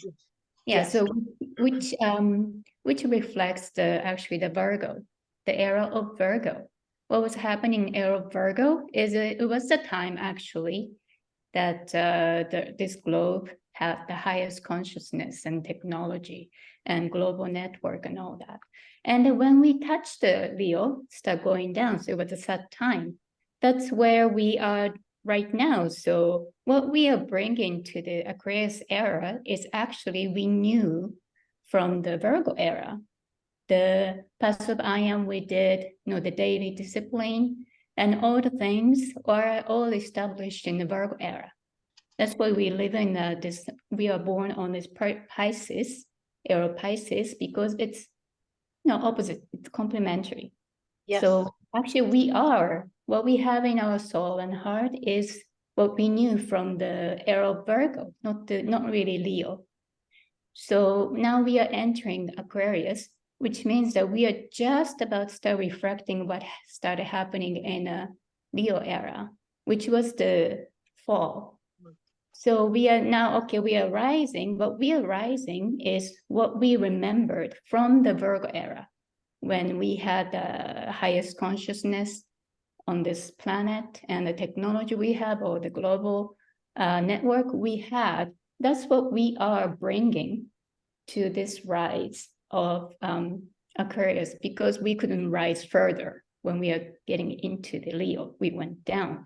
So instead, now Yeah, we are raising that up, what we left at the Virgo era.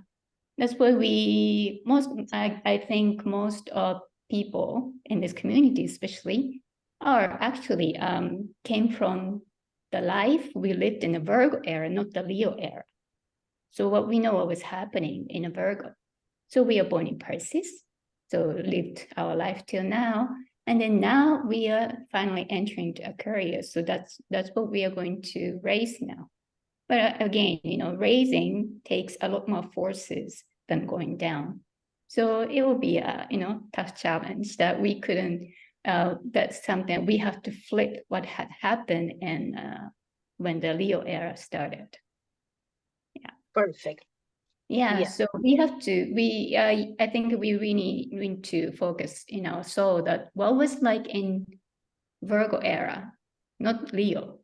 So we are here to bring the Virgo again in Aquarius style. Yes, the Virgo era is that, like I say, the axis. The Virgo is the body represent in general. What it represents is also mind because it's ruled by Mercury. So all the technology and all that advance that they had in the Virgo, it was like more mental and more material because it was Earth. It's an Earth sign with the Mercury ruler. Also, being Pisces on the other side of the axis is, like you just say, is the body, all the cellular memories that we have in Pisces when we are in the womb of the mother, or in the Pisces era, or on the other side of the veil, all that information that we get in the body on the Virgo axis, it is passed to the other generation from the 12th house or from the Pisces. So that's how it works. The body and all the information that it goes in the DNA. So it's also, but yeah, you're right. Is the Pisces. We are going go through the Leo when we move through the Aquarius, but it's like all the Virgo era that we are bringing. Yeah, there is no separation there. Okay, we are done with Pisces and Virgo, and we are starting Leo. Now it's all continuing. Yeah, it is. It's like the whole. Actually, is the fourth energies, like playing out. It's not two. It's Pisces, Virgo, and it's Aquarius, Leo. That's it's right. Like all those fours, we are in a mesh. Yeah, mesh. Yes. But yeah, thank you for bringing that. Yeah, I love it. Yes. It's a big help. That's what I asked, like, if someone really knows. I remember Matthias talking a lot about that era when they were in front of the Sphinx and all that. Yeah, I think that was mostly from Virgo, actually, not really Leo. Because Leo, we knew already starting. So probably many of us in this community may not have even lived the Leo's era. We definitely lived the Virgo era. Yeah, that's why we're here now, born in Pisces. And Virgo is a healer. Virgo is the nurse, and Virgo is the service. So it has to relate with all things that we are doing. It's medicine, it's the body, it's like it makes all sense. When you put together all the information from the astrology, everything makes so much sense. It's like a fairy tale. It's like a tale. You talk about this, and then it takes you to the other side, and it takes you to the other side, and it's fascinating. Yes. I see a hands up. I don't know if it's someone that you want to talk. Yes. Hi, everyone. I'd like to ask you, Barbara, to help me with my chart. I don't know much about astrology. Can I publish it? Are you from Brazil? Yes. You recognize the accent. Your accent. I love it. Yes. Yes. If you want to put it on the chart. Okay. On the chart, no, on the chat, and I do the same. Yeah. Can you see it? Let me see. Barbara, do you want to leave the recording on?